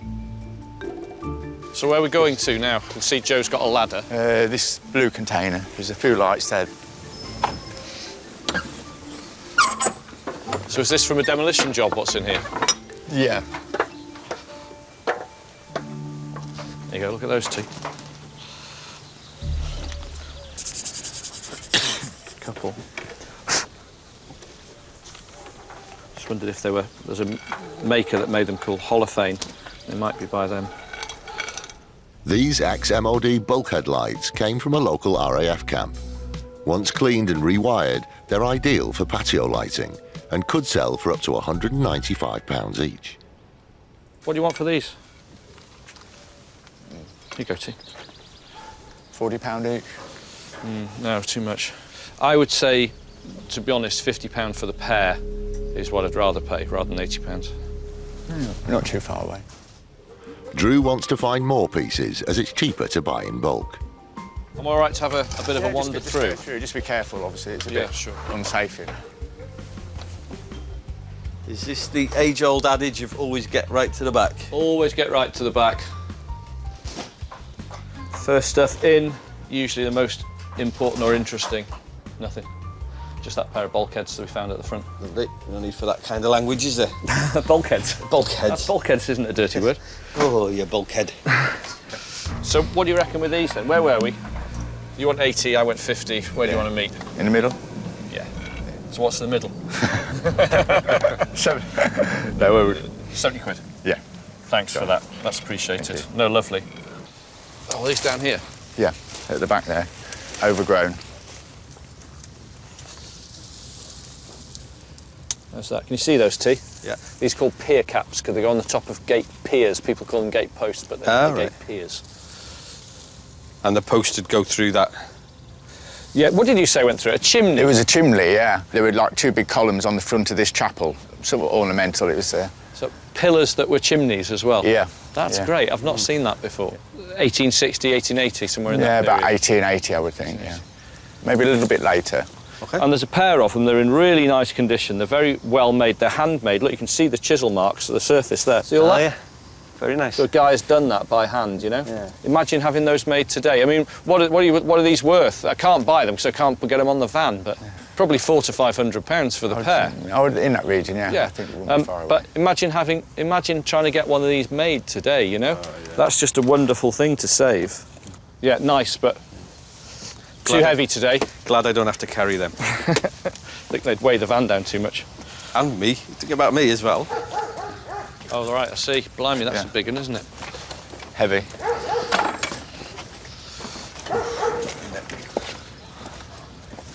Want to get up right? You can try. No. A pair would be really desirable. They would, yeah. Yeah, it's just a single. Just a single's not so desirable, but it's got a lot of problems. Finials missing from the top, which would have been something similar to that. Broken and bent there. Rivets are popped through. That's damaged, that's broke, that's bent. A lot of work, yeah. It's a lot of work, isn't it? You've got to get that to a blacksmith. But it'll be a nice gate when it's finished. Cracking gate. I mean, it's worth a lot of money, that gate done. As is now, you're just buying a bit of a project. How much is it anyway? About £500. £500, yes. Yeah. So how much monetarily would you have to put into that to make it a saleable item? Probably 300, but then it's probably worth 1,500 quid. So it's got a bit of a profit left in it, but we can buy easier things. That's a big old lump. Got to leave it, you know, just experience says it's going to take too much to earn some money out of it. Further into the yard, Drew spots a skip containing a standout piece of decorative salvage. Do you want it out? It's good, isn't it? Roof vent? Yeah, roof vent, but it's nice. It's a great colour and shape, isn't it? There's a tear there, isn't there? Is there? Oh, yeah. But a great shape. Is this the original paintwork, this? This isn't paintwork, this is patina. This is the action of it being outside and exposed to rainwater for years and years and years. Crafted in an ornate North African style, this roof vent has been exposed to the elements, causing the copper to oxidise. Its unique design and colour mean it could fetch up to £450. Where did it come from? Charrington's Brewery, Mile End Road, London. Yeah, a colleague took that one down. Brewery, good stock. Anything from a brewery you like, don't you? Oh, yeah. Particularly Most things that come out of breweries are going to you. Yeah. How much for this then, Alan? 3.5. 3.5. It's not out of the way. I think without the damage on it, we'd easily pay that. But I got a bit of work. How's £300 grab you? Yeah. Yeah? Yeah. Lovely, thank you. Done. Appreciate it. That's cool, isn't it? That's a nice looking piece. Yeah, come on, let's get it on the van then. Lovely.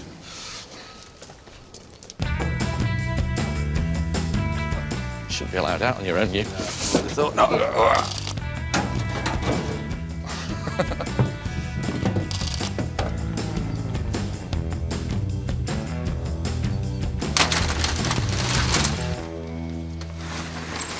Thank you so much. Thank you. Really has been Had a good nice day. to meet you Great guys. day.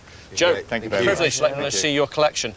Yeah, thank you. Great Thank stuff. you. Keep up the good work. Thanks a lot. Thanks, guys. See Have you a good again. trip Bye-bye. Skip Rat Pritchard again. Yeah. But now you are in that as well because you were helping. So I helped You get it actually out. got in the skip. I didn't even get in the skip. Well, Joe got in the skip, but to be fair to him, it was his skip. You were more of a skiprat than I am.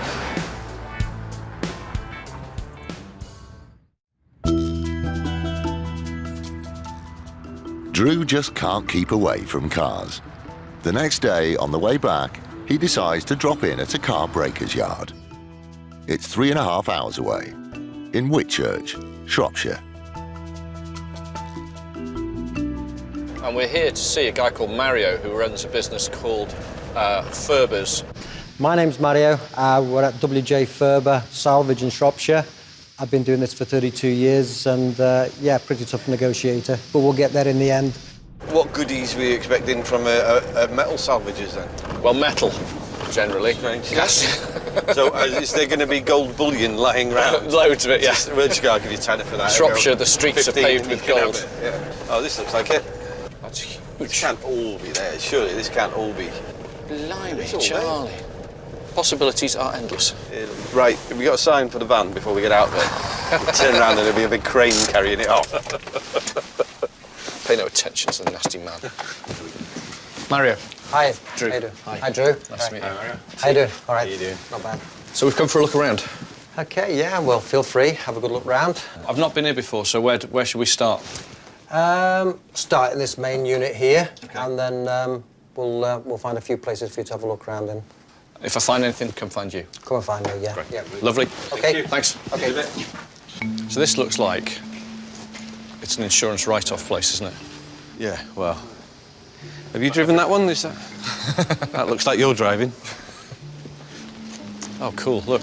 Blast from the past. I nearly killed you in one of these. You did, yes. Fair play, yeah. I think we went over 5 times, didn't we, in one of these, and walked away unscathed. Nothing for us, mate. Nothing leaping out, other than the rats. Back inside the warehouse, Drew and T are still on the hunt for that one-off piece. It's quite sad, that, Big isn't American 30s job. What the hell is this? Look at it. Man, oh man. You could live in there. Founded in America in 1899, Buick is one of the oldest car makers in the world. Fully restored, this sedan could be worth around £15,000. It's not beyond restoration, but some stuff you'd have to be really brave to want to take this thing on. Or mental. Oh, here you go, what's this? Transylvania. No. Yeah. Pennsylvania. 1932 Buick from Transylvania. I like it. So you just see Bonnie and Clyde leaping out of this, fully armed, can't you? Around the corner, Aladdin's cave just gets bigger and bigger. Look at this. That's huge. I want a shed this big, actually. Yeah, no, sure I don't want sure a you'd big. fill it. Blimey, T. Bit of Louis XIV furniture lying Is around. it? No, it's not, mate. I was just say, you'd be a bit angry, wouldn't he, if he wasn't dead? Oh, look, there's a bike especially made for people like you. That's a copy of the old monkey bike.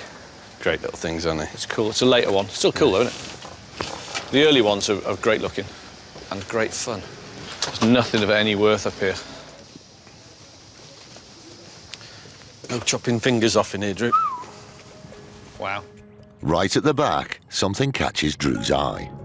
God, he's got some really old car parts in here. Pub sign. Let's have a quick look at that. You right getting in there?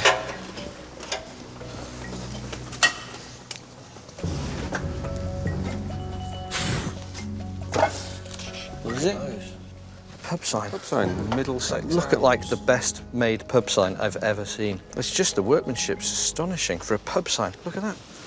I've seen some good ones, but that is an absolute belter. It's just in this beautiful English arts and crafts style lettering on here. Look, it's all gilded as well. Middlesex Arms. That is a fabulous piece of work. That would have taken, like, days. Ah, this one's complete. I'm just thinking, like, if we can bend that straight, we've got the other one. They're a super decorative item, but in such bad state. It's a good job my thin physique gets me around here, isn't it, really? Are we too old and fat for this? I am. Body of a god. Sadly, it's Buddha. One thing that's going to make me buy those is price. If they're cheap, we'll take them. God, things you find.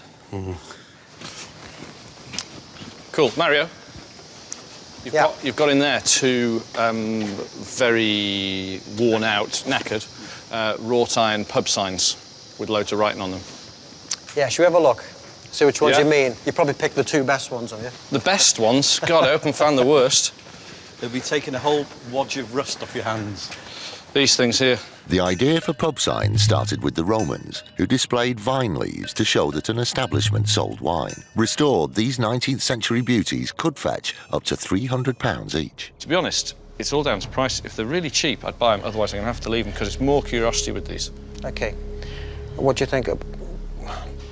200 a piece per... Hang on, I've just come over all He's funny. Impressed, he's impressed, I can tell. 200 piece, do you know where I'm at? Do I really want to know? 25 quid. Never. Yes. You could weigh them in for that. You couldn't. You could. You could not. They're not that heavy. I'm serious. I'm They're not absolutely that serious. heavy. They're not that heavy. They're £25 and buy you nothing. How much is rust a kilo now, then? Same as metal. They look like they've been in the bloody sea. No, you can imagine there, you clean them off in no time at all. I didn't know the Titanic had a pub. I mean, look at them. So, yeah, so that's where I'm at. 25 quid, 25 quid, 50 quid. OK, definitely a no. No? No. We'll leave them. Lovely. Thanks anyway. OK. Nobody is going to pay £200 for those. Well, I'm certainly not. So I just go straight in, just for the jugular, 25 quid. Determined to carry on searching, they find even more jam-packed places to explore. Oh, I have to go first, No, right? I'll go first.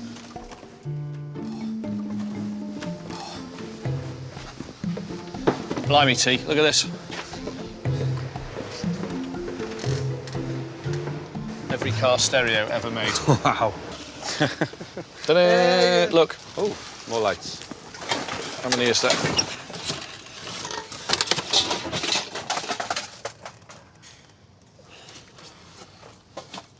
White. Is that good? That's good. Is that because it's unusual? Grab this, right? We'll go and ask Mario see if there's any more. There's a green one there, is that? I'll take the green one as well. I've got a couple of hundred of these green ones now. But, well, you never know if they're the right money. Oh. Mario.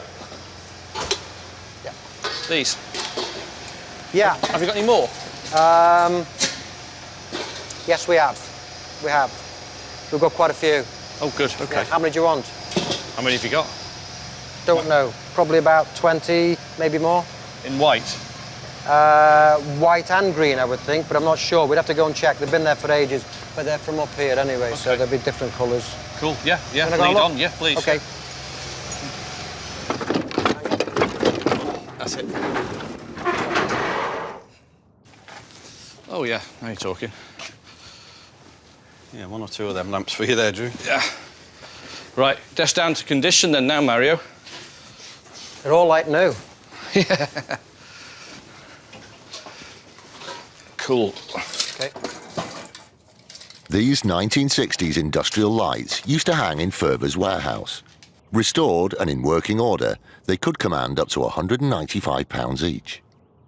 I'd be interested in all of them, the white ones and the green ones. Yeah. They're not in the best condition, to be honest. They are a bit beaten up. What sort of money are we looking at if I took all of the ones here that are that style? Well, we thought about £50 a piece, so what did you think? Not in this condition. I know where you're coming from. If they're like new, maybe. But really, I'm at sort of £25 a pop in this condition. Yeah. Well, we'll call them 35. 35 a go. Can we do 30? Come on, don't be hard with it. 35 a piece. I'm being 35 fair. a piece. Yeah, I know you've got to make something out of them as well, but £35. You'll never see them again, will you? When they've gone, they're gone. Well, You'll never get any There's more. a lot of them about. I'll tell you what I'll do. You've got them all. Tell you what I'll do. I've got a lot. I've got a lot. I'll do £35 each on the white ones and 30 on the green ones, because the green ones I've got lots of. These I haven't got lots of. OK, we'll go for that. Deal? Yeah, deal. OK. Thank you. Right, let's get them out. OK. Easy. Good colour.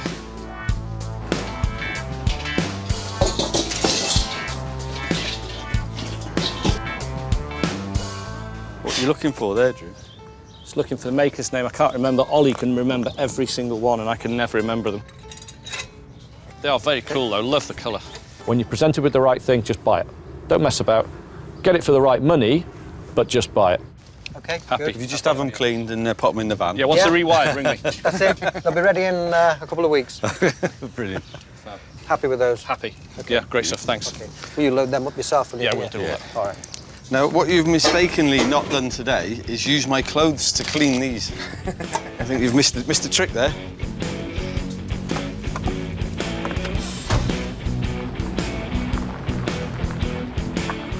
That pub sign, shame about that. You know, it's one of those things that it deserves to survive. Yeah.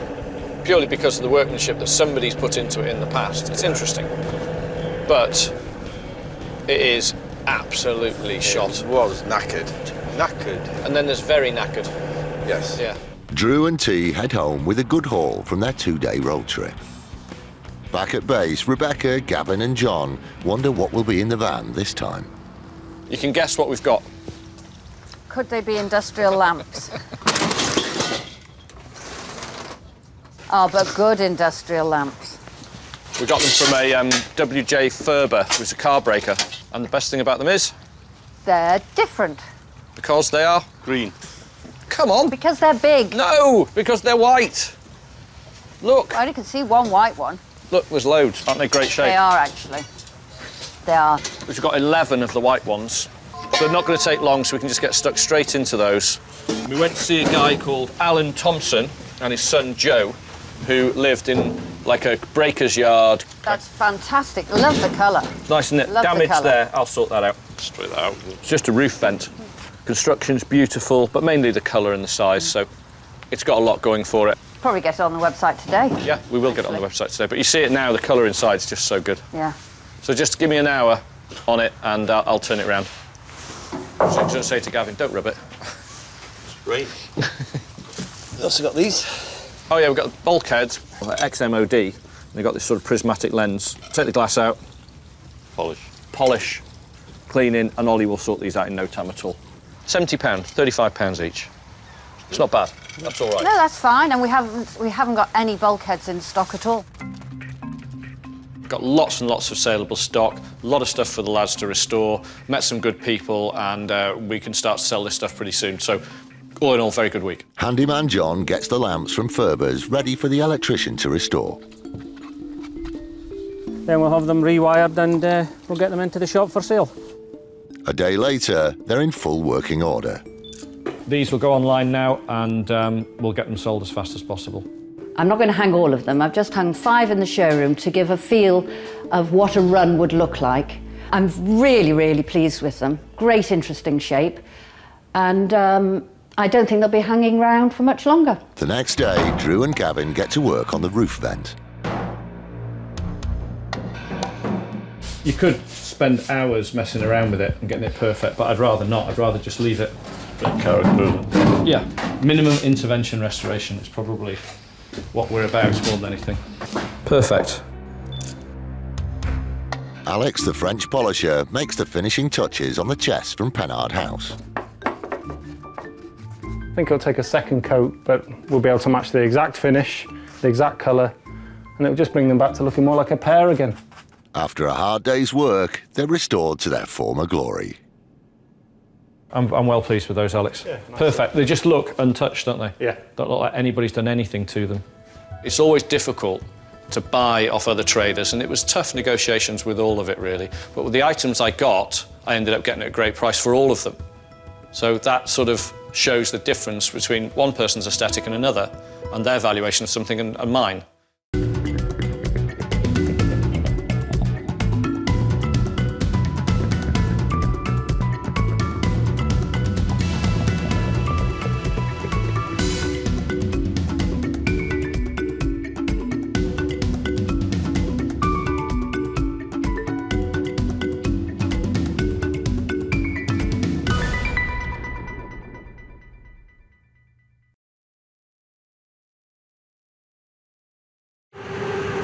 On Salvage Hunters, You're going to have a word with Rupert. Drew's auction goes awry. The car park's empty. I mean, you couldn't have an auction with worse conditions outside. He has a hard task persuading one reluctant trader to sell. So, are you going to sell me the Vespa scooter? No, I'm going to keep that. What about this old girl, Pete? I'd rather keep it. He tours a haunted house. Robert Revel was murdered in that room, apparently. And in Watford, Can hear. What would they cost, Bob? Can you do 150 each? I've just sold 2 this week to a film. Yeah. And got a lot more. Drew Pritchard is one of Britain's leading decorative salvage dealers. Oh, that's interesting. That's astonishing. He scours the country in search of weird and wonderful objects. Oh, wow, look at this, T. Chase it, bang. Get in. He'll cross land. Whoa, it's all gone down my back. There we go. This is fun, Drew. And water. Heads down. In his hunt for treasure. Go on, then. Hit me with a price. There's nothing he won't buy. I mean, it has been deactivated. With help from his wife, Rebecca, and a team of renovators, he transforms thousands of items from junk to gems.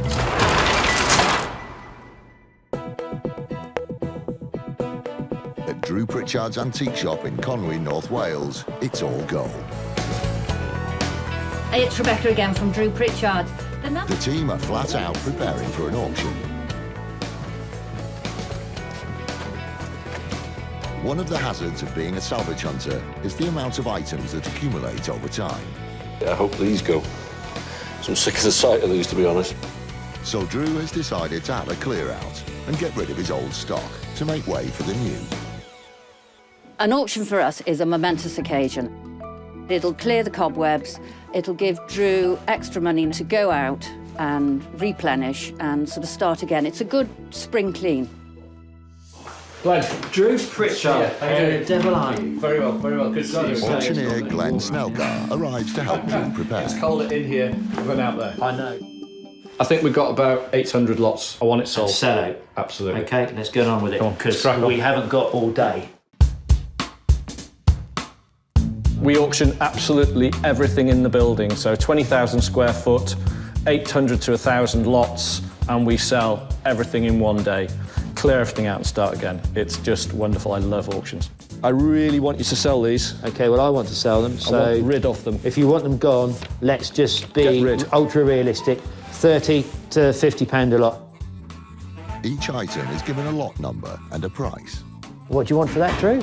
Got to be worth 100 quid. Okay, so if I sell it for £1 on the day, how much of a beating do I get? Nothing. Pound okay. to pound. All right. Take it. Okay. It's taking up space. I need the space. Get rid of it. I've got stuff from France. I've got stuff from Poland going in. I've got stuff from Germany going in. Then we've got some items I bought in Norway. There's things for a £5 and there's things for £5,000. And do you know what? That's going to be a fun day out. Lot 78. That's back out here again. Leaving the team to prepare for the auction, Drew heads off to visit a favourite haunt.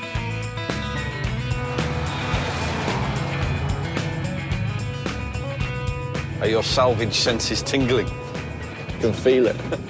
I can feel it. The journey takes them 2.5 hours to Bedworth, on the outskirts of Coventry.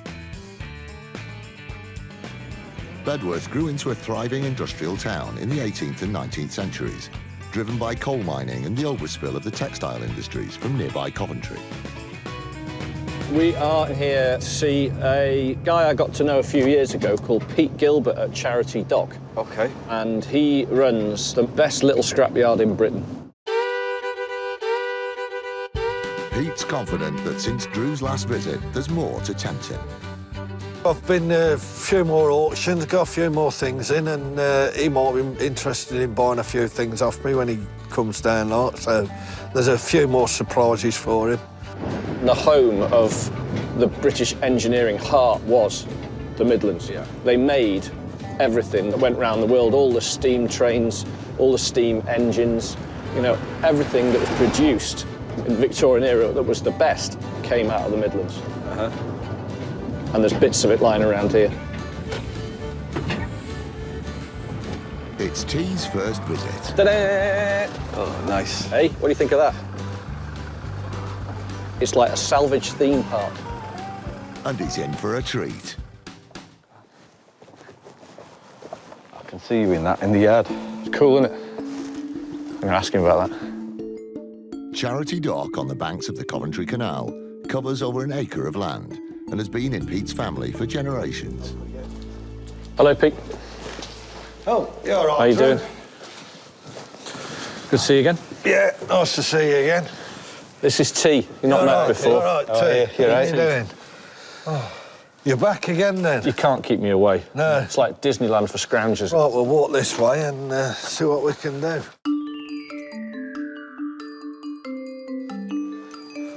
Well, do you want to have a look in the shed over there, Drew? Yeah, I can do. Or... That's my favourite bit. But tell you what, though, Pete. Oh. I like this. Yeah. Have you just got it? Yeah, well, I've not had my enjoyment out of it yet. The Piaggio was made by aircraft designer and Vespa inventor Corradino Dascagno to try and get Italy on the move cheaply after World War II. Restored and in full working order, this one could be worth up to £4,000. Does it work? Yeah, it runs, but I'll go do a bit of work on it. I could save you all that hassle. What do you want for it? Yeah, no. I've got to have my enjoyment first before it comes up for sale. It's cool, though, isn't it, T? The floors go, the floors go on them quite badly. It's a handlebar. Yeah, it's still an old scooter. Pete hasn't changed. When he's got something he really likes, he likes to mess about with it, play around with it, tinker. He's not going to let that go until he's finished doing that with it. So where else have you got? Where else have you been buying? There's a few bits and bobs. Got anything in here? Yeah, there's a few bits in there, if you want to pull them about. It's only the start of the day, and with such a wealth of salvage, Drew's in his element. We're still buying industrial lamps, Yeah, but there might be some the fashion for there. There's a long... That thing there, that green lamp? Yeah, I think that's... Certainly unusual, isn't it?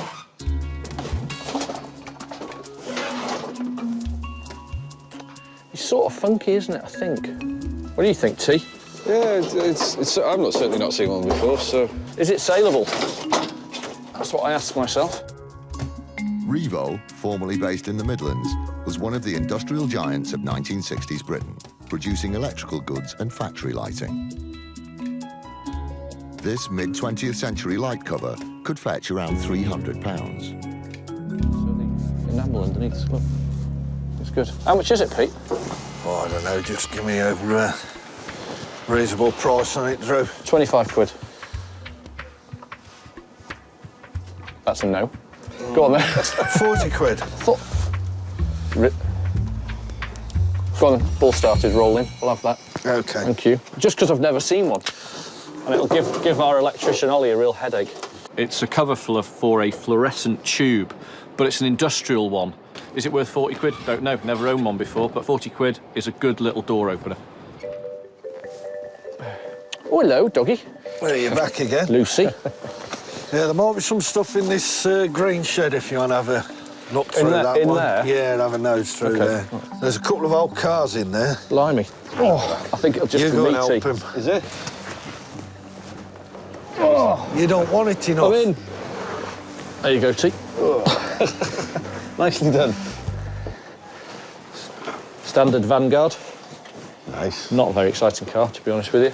That's a bit more special, isn't it? You like that? Yeah. Soft top. Red leather interior.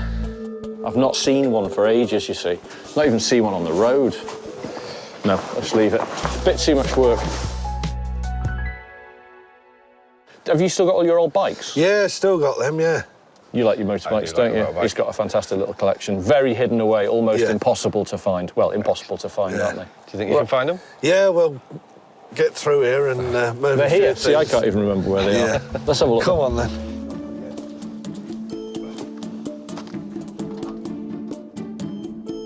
These are where all my bikes are. Oh, very nice. Hey? Oh, lovely. You know what that is? It's a Harley? Yep. Yeah, this is an old 45. 1945. This particular design of Harley-Davidson is referred to as a knucklehead because of the unique shape of the motorcycle's rocker boxes, which keep the oil and dirt out of the engine. In its present condition, this rare version can sell for around £28,000. But it sounds beautiful. Oh, yeah. How cool is that? That's amazing.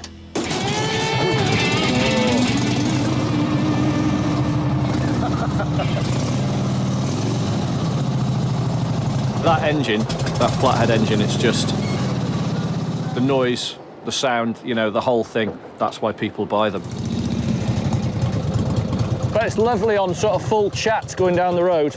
I'm happy to stand around all day and chat vintage bikes with Pete, but, you know, I'm here to buy some stuff, so once again, we've got to move on.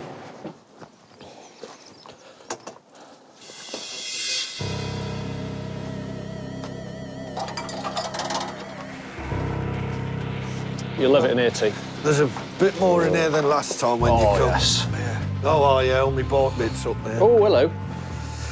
Yeah, a couple of old cars. How many of these have you got? There's two of it's them there. two. Yeah. That one's a bit battered, isn't it? Yeah. Ah. Trouble is, they're not cheap. How much is it? So, will you take a profit on it? Salvage King Drew Pritchard is at Charity Dock in Warwickshire, along the banks of the Coventry Canal. There's a wealth of goods. So what do you want for it? Yeah, I know.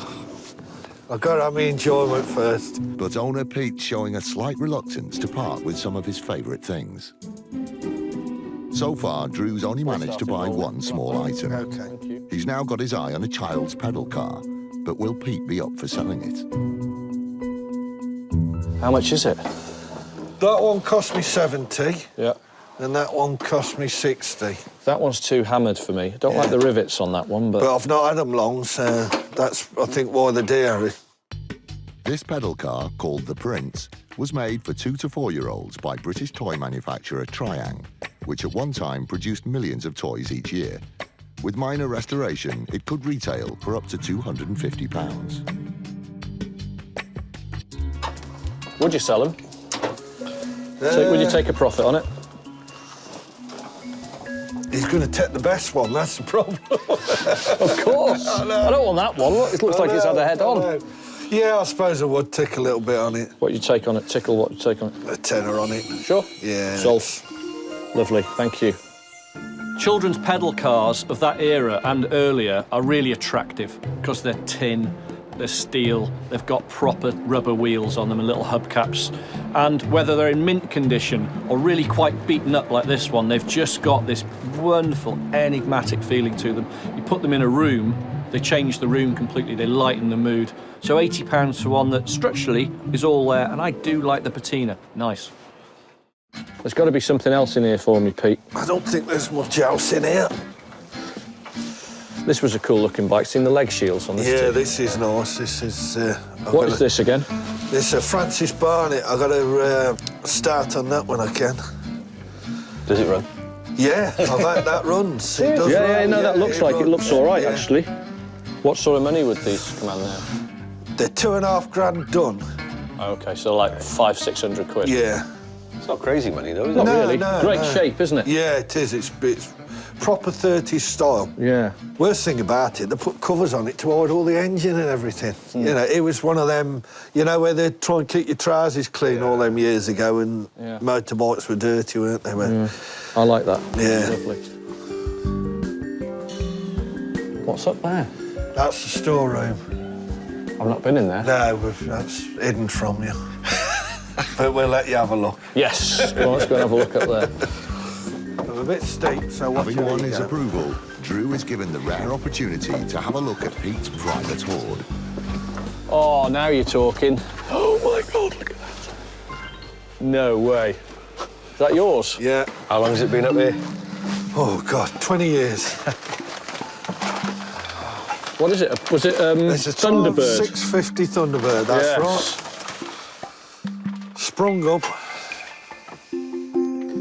Hey, you must have been the man. My wild days. Look at that. You've got to want to sell this, haven't you? No, never. Yeah. That might get buried with me.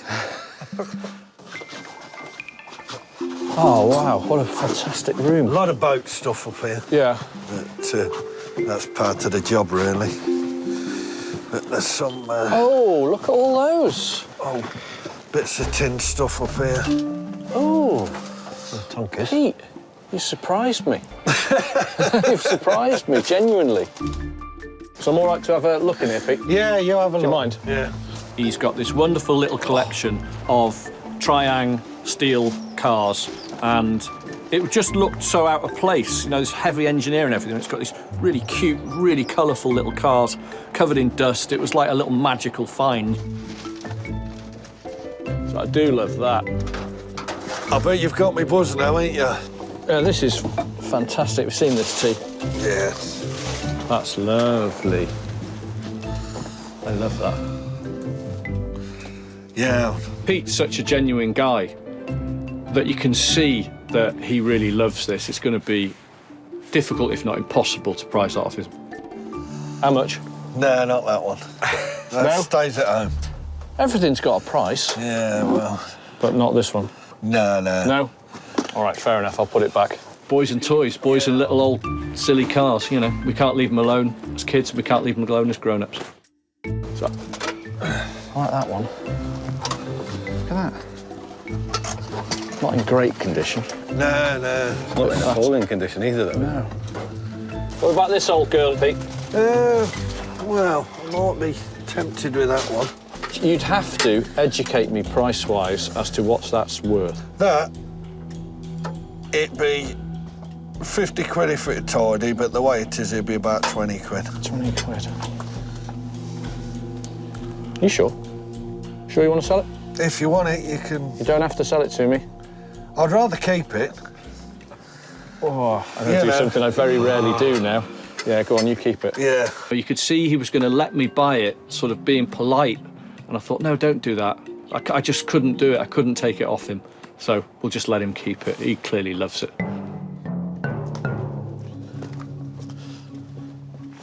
Well, I'll tell you what, means you ain't bought a lot. I'll give you a little treat. We'll have a trip on a boat. Oh, I don't like boats. Yeah, you'll like this one for a bit. Really? Yeah. Oh, go on then.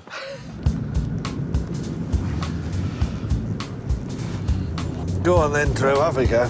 Really? Yeah, you have a go. You get on there.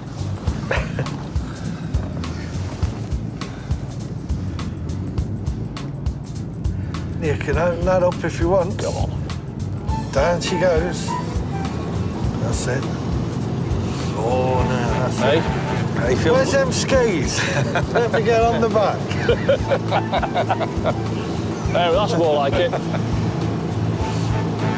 I can't see anything on the right. Are you enjoying it more now we go fast? Yeah. Yeah. You know me, anything that goes fast I like. I like lots and lots of things, but I particularly hate water. There was a slight moment of enjoyment when I was able to drive it a little bit. Oh, no, don't come towards me. Get out of... No! But then I realised, no, still don't like it. Get back as fast as we can. But unfortunately, we couldn't get back fast because it was so slow.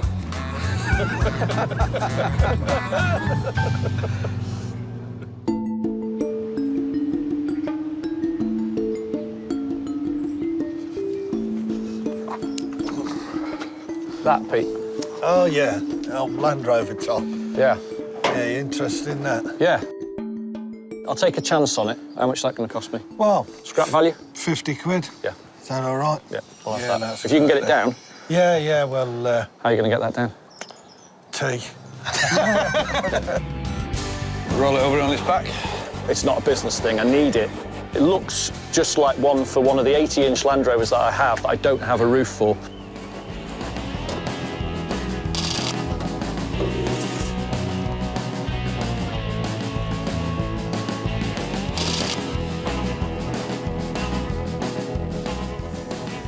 Yeah, we've had a good day. I've had a bit of profit and he'll get a bit of profit out of it, so we'll both be happy about it. Loved it. Thanks, mate. Yeah, Good cheers. Lovely to meet you. Yeah. See you again. Yeah, then. See you, mate. It's a warm van. I'm glad you've seen the place. It was great, yeah. You won't see many places like that again. No. You really, really won't. They're getting rarer and rarer. So enjoy it while you can. OK, I did enjoy it. I enjoyed it too. Yeah. Right, home, I'm freezing. Lovely.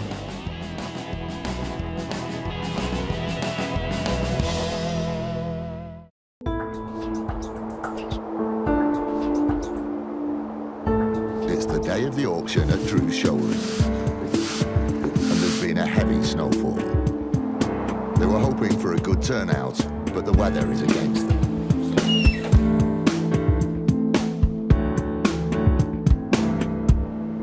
you couldn't have an auction with worse conditions outside. I woke up this morning, I opened the curtains, there's 2 foot of snow in my yard. I was just like, oh.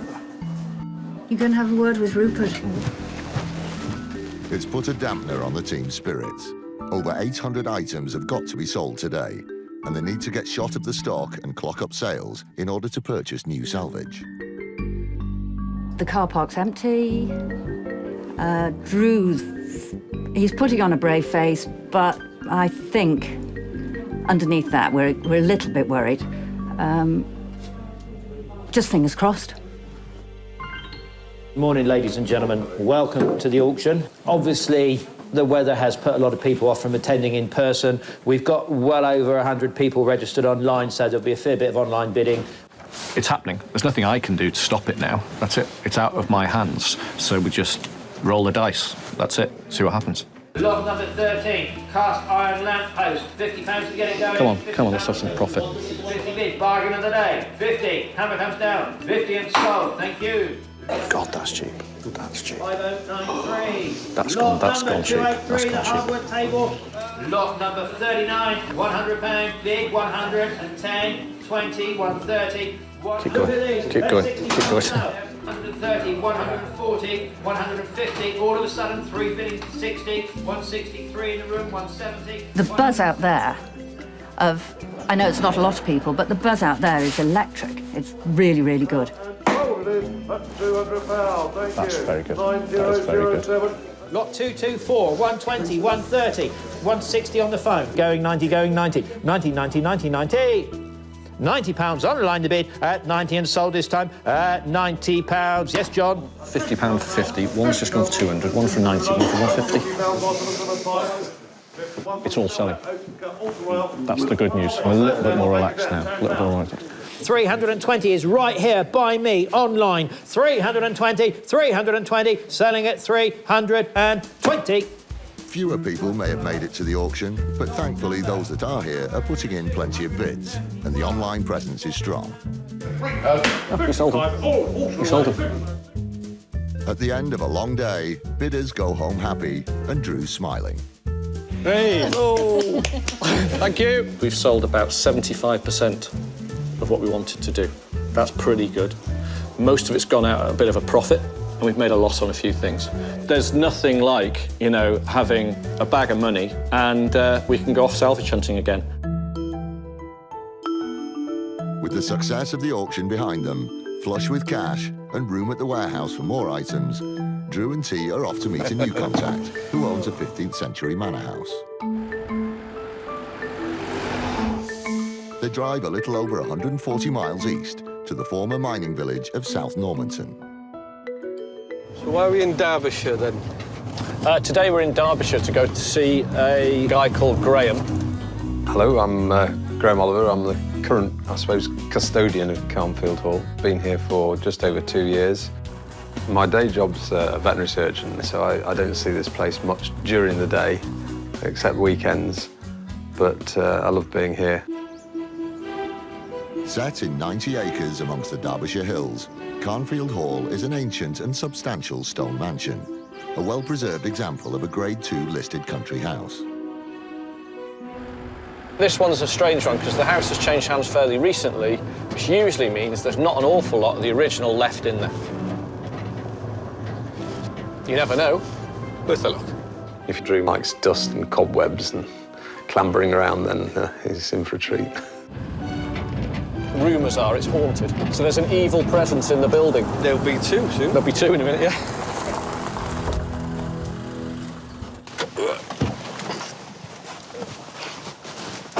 Hi, Drew. How you doing? Hi there.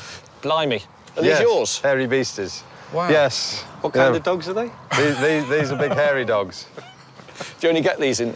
Hello, are they... Highland cattle. Yeah, Hello. She's all right. She just watched the horns. Oof. Yeah, watch the horns, so I'm not watching anything else. Yeah, she's one of the friendly ones, but they do like to throw the horns about. Oh, hello.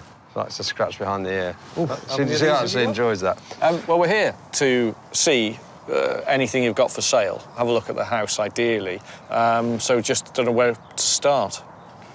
Front door. Front door, sounds good. Let's go.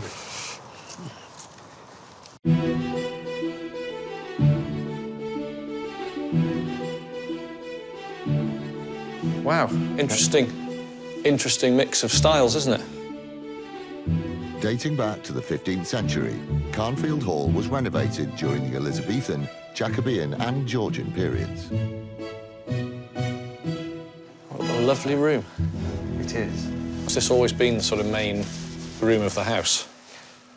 Yes, there's stories of ghostly parties going on here. Ghostly parties? Well, I think... We were talking about this on the way because we'd heard there was ghosts here somewhere. For 300 years, Carnfield Hall was the seat of the Revel family and has experienced a tumultuous, checkered history. Robert Revel was murdered in that room, apparently, in 1714, in my bedroom. God, blimey. Yeah, if we pop into this room, there's... yeah. Where on earth did you find this bed? And I went to collect it from a rather weird house that was full of weaponry and very gothic. There's loads and loads of different bits. There's 19th century parts, there's table legs, parts of table legs, but there's some real crappy bits of pine here and everything. But these panels have come from somewhere else as well, so there's a pair of panels. See, this how it's smooth, how this is all very angular and sharp. It is different. And then this is taken over like that. But what I particularly like is this, where they've come back like that and then cut in, so they're sort of looking more at the aesthetic of the panel. These very early 19th century carved timber panels would have formed the back of a small chest or bench.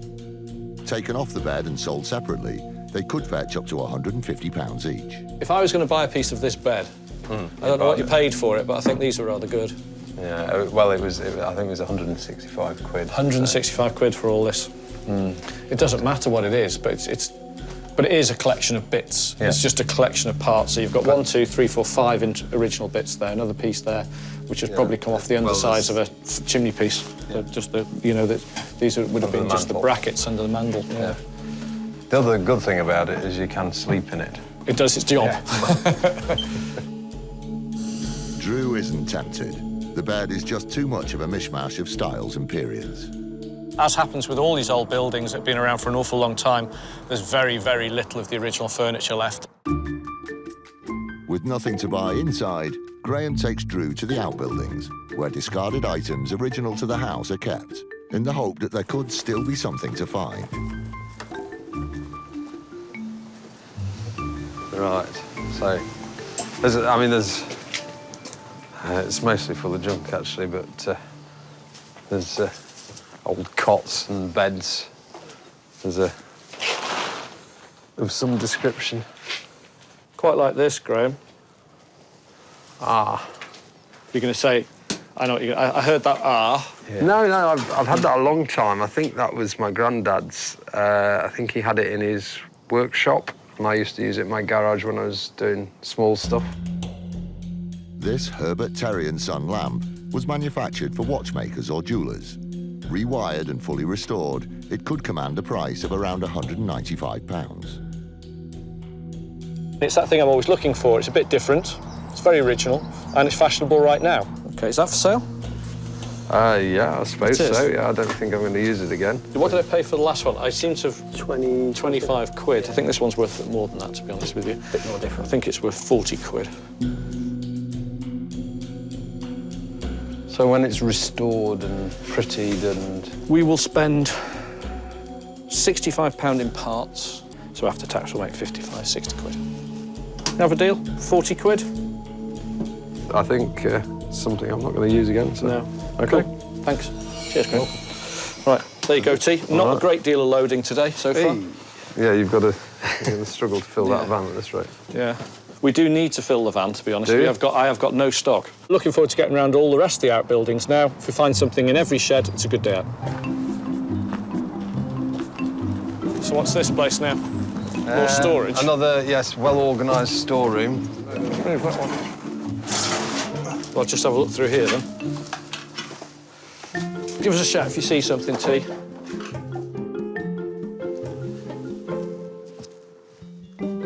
There's lots to look through, but it seems not very much to buy.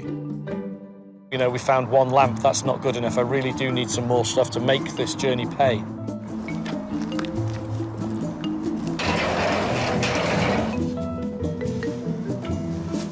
Well, yeah.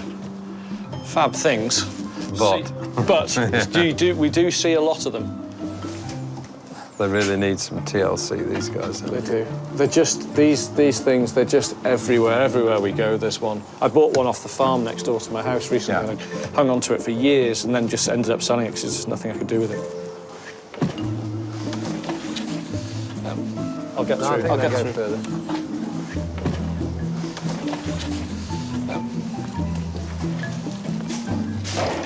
Oh, wow.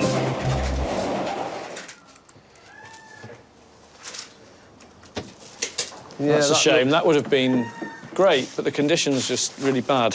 That's like a "Are you being served" cabinet, isn't it? Yeah, haberdashery. Yeah. Straight away, you can just tell. It's just, it ain't worth Past getting. the pale. It isn't worth getting into.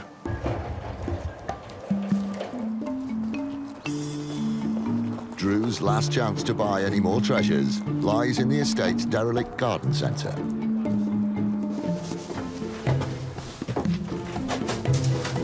Stylish little alloy heron. No good. Unusual, never seen one before. But not for me. No good. In here. That's a modern table base. A nice old top, actually. The tables are spoken for a friend of mine. Are they? Yeah. Hope he gave you something for it. Yeah. Mind your step there, T. Oh no, it's broken things. It's a bit of a mess, isn't it? It is a bit. What are you going to do in here, then? We're going to tidy up. That. Was this... Where's this come from? From the garden centre? It was here, yes. It was... Vac bags, till rolls. 1, 2, 3, 4, 5, 6, 7. No top and broken there as well.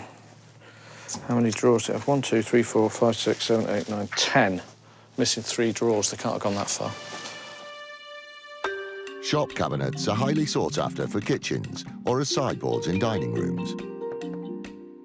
With major restoration and a new countertop installed, it could fetch around £2,500. Is this for sale? Well, I'm thinking in this state, and it is in a state, 75 quid. It's that bad. We were going to put tools in it. If I had all the drawers and a top, it would be worth hundreds of pounds. You know, not high hundreds, but say... Yeah, 200 or 300. So, £75, we'll take it away today. All right. Deal? Okay, I think that's fair. Yeah. Marvellous. Thank you. Okay. The shop counter has changed the whole day for us. We've now got something with real meat on the bone. We can make a very good profit and sell a cool thing. That'll keep my customers coming back. Ooh. Which side do you want to go? To the right.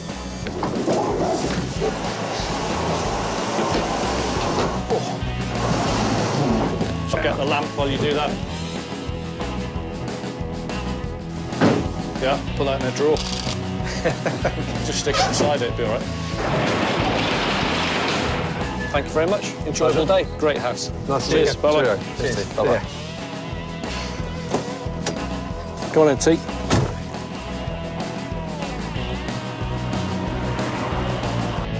The day was saved by finding that shop counter. Yeah.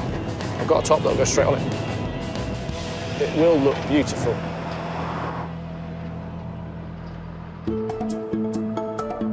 Back in Conway, the team are waiting expectantly.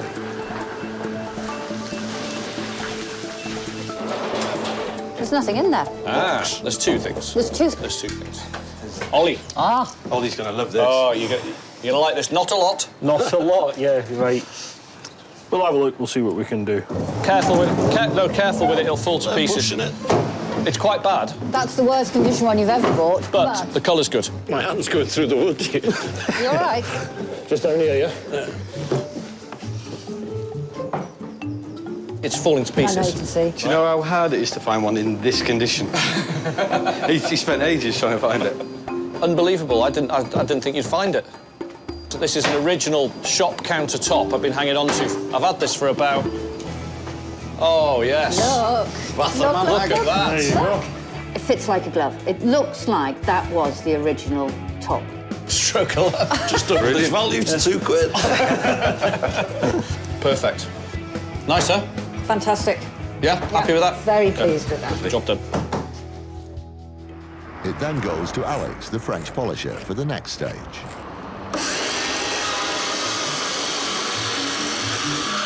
The top is cut down to size and secured.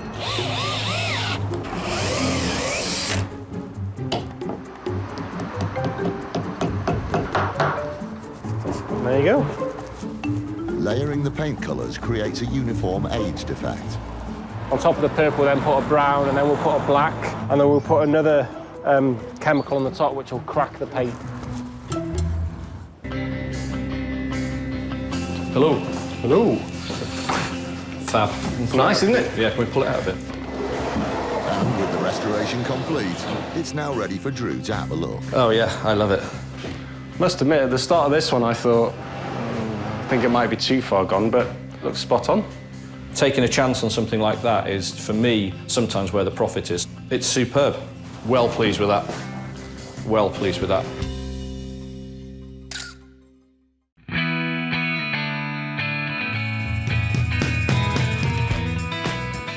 Drew is off to meet Bob, one of the best-known film prop suppliers and collectors in Britain.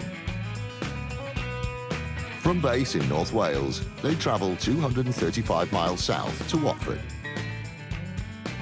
40 minutes outside of London, the commuter town of Watford dates back to the reign of Henry I, when he gave it market status in 1100 AD. Today we're in Hertfordshire to see a guy called Bob, who runs Bob's Bits. He is a prop master. He's done some major productions. When it comes to selling things, it's hard, because most of what I do is hire.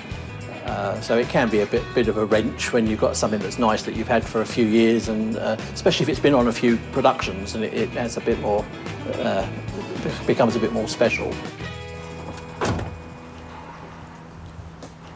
Cool door. Hello. Hello. Bob, Is it? how you doing? Good to meet you. T, how are you? T, hi there. That's great. Wonderful. Did you use spaceship door? When we put it up, every time anyone went through the door, they went like that. So we recorded a sound with an airline down the bottom and make a sound and put a little circuit there. So bit of fun. You've got too much time on your We hands. have got too much time on our hands. You're right.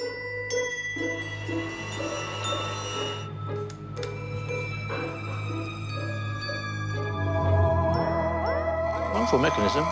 Nice sound. Makes a sci-fi noise. Look at this, got another one behind you. That's that off a boat. Yeah, that's a real submarine door. Does it weigh a lot? Look, no, it doesn't weigh a lot. Can I open this? Yeah, sure. T, wait to see this, look. Wow. Submarine and all. This is amazing. Are these all off planes? Yes, a lot of it, and test equipment.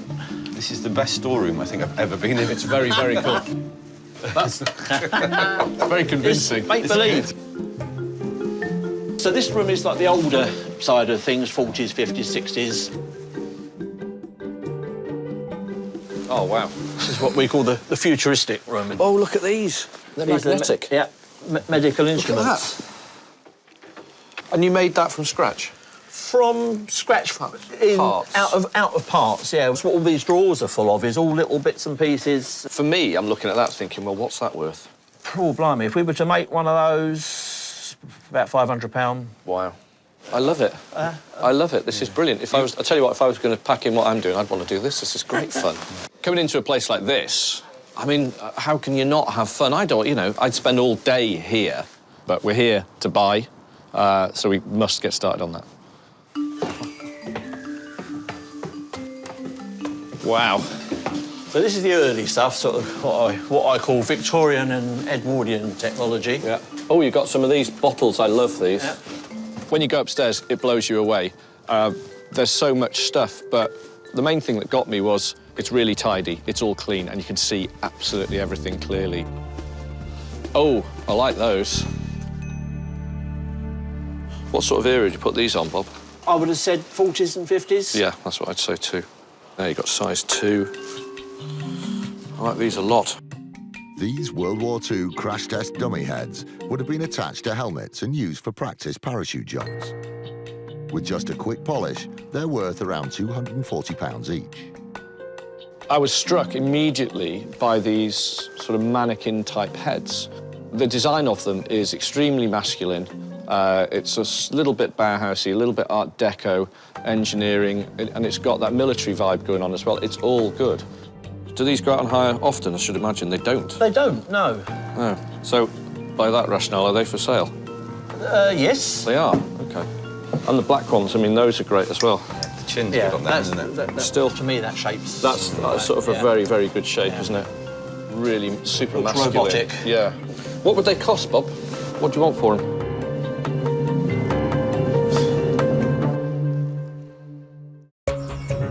At Bob's Bits, the film props company in Hertfordshire, Drew could play all day on set. If I was going to pack in what I'm doing, I'd want to do this. This is great fun.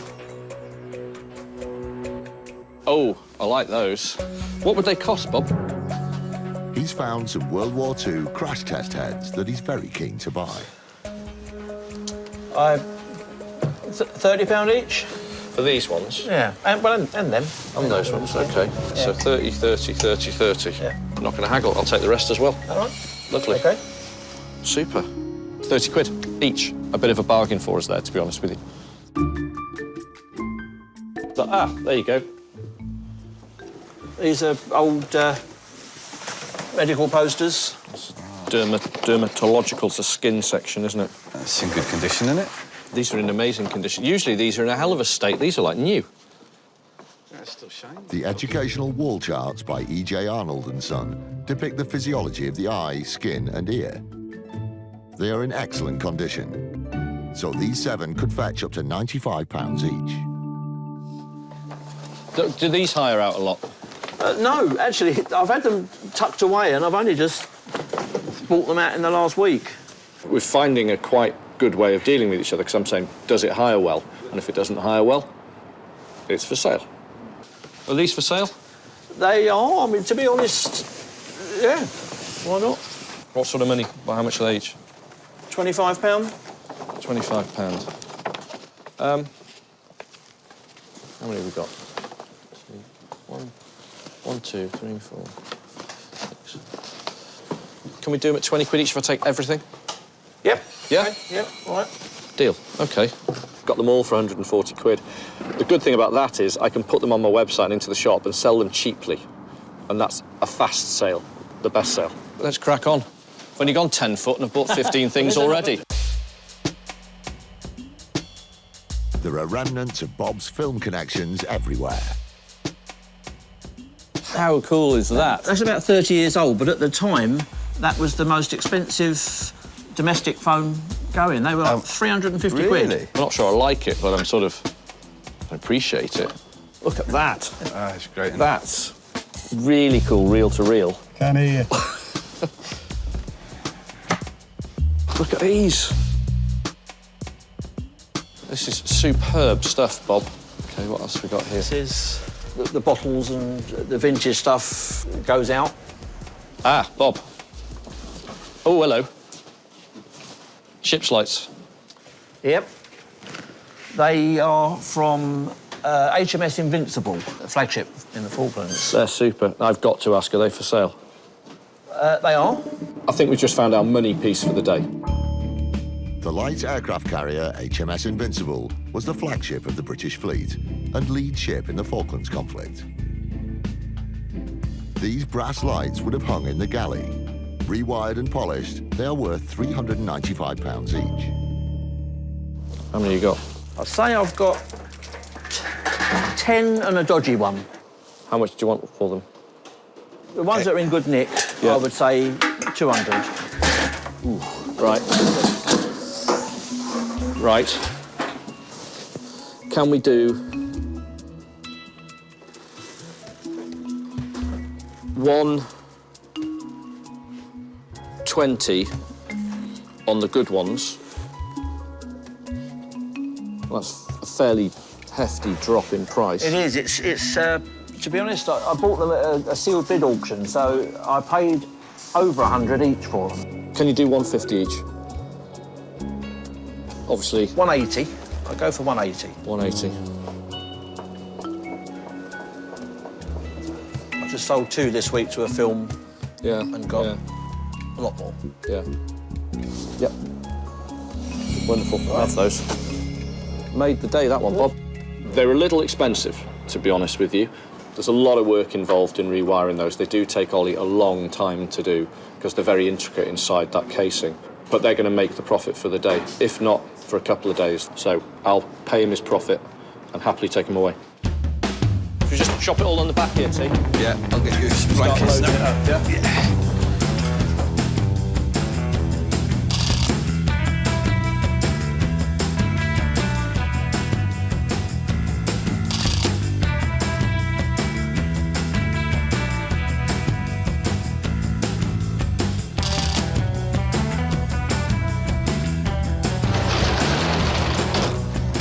Bob, a pleasure. I have to say, Thank you, Bob. It's been brilliant, yeah. It's one of the most interesting places we've been in years. It's been a good day. I enjoyed it. I think Drew got some good deals. All in all, I'm happy with the deals that I got. What I loved about it was he was still having fun with it, you know what I mean? He was still playing, wasn't he? It's like, he was still that 12-year-old kid. So I think there's future business there.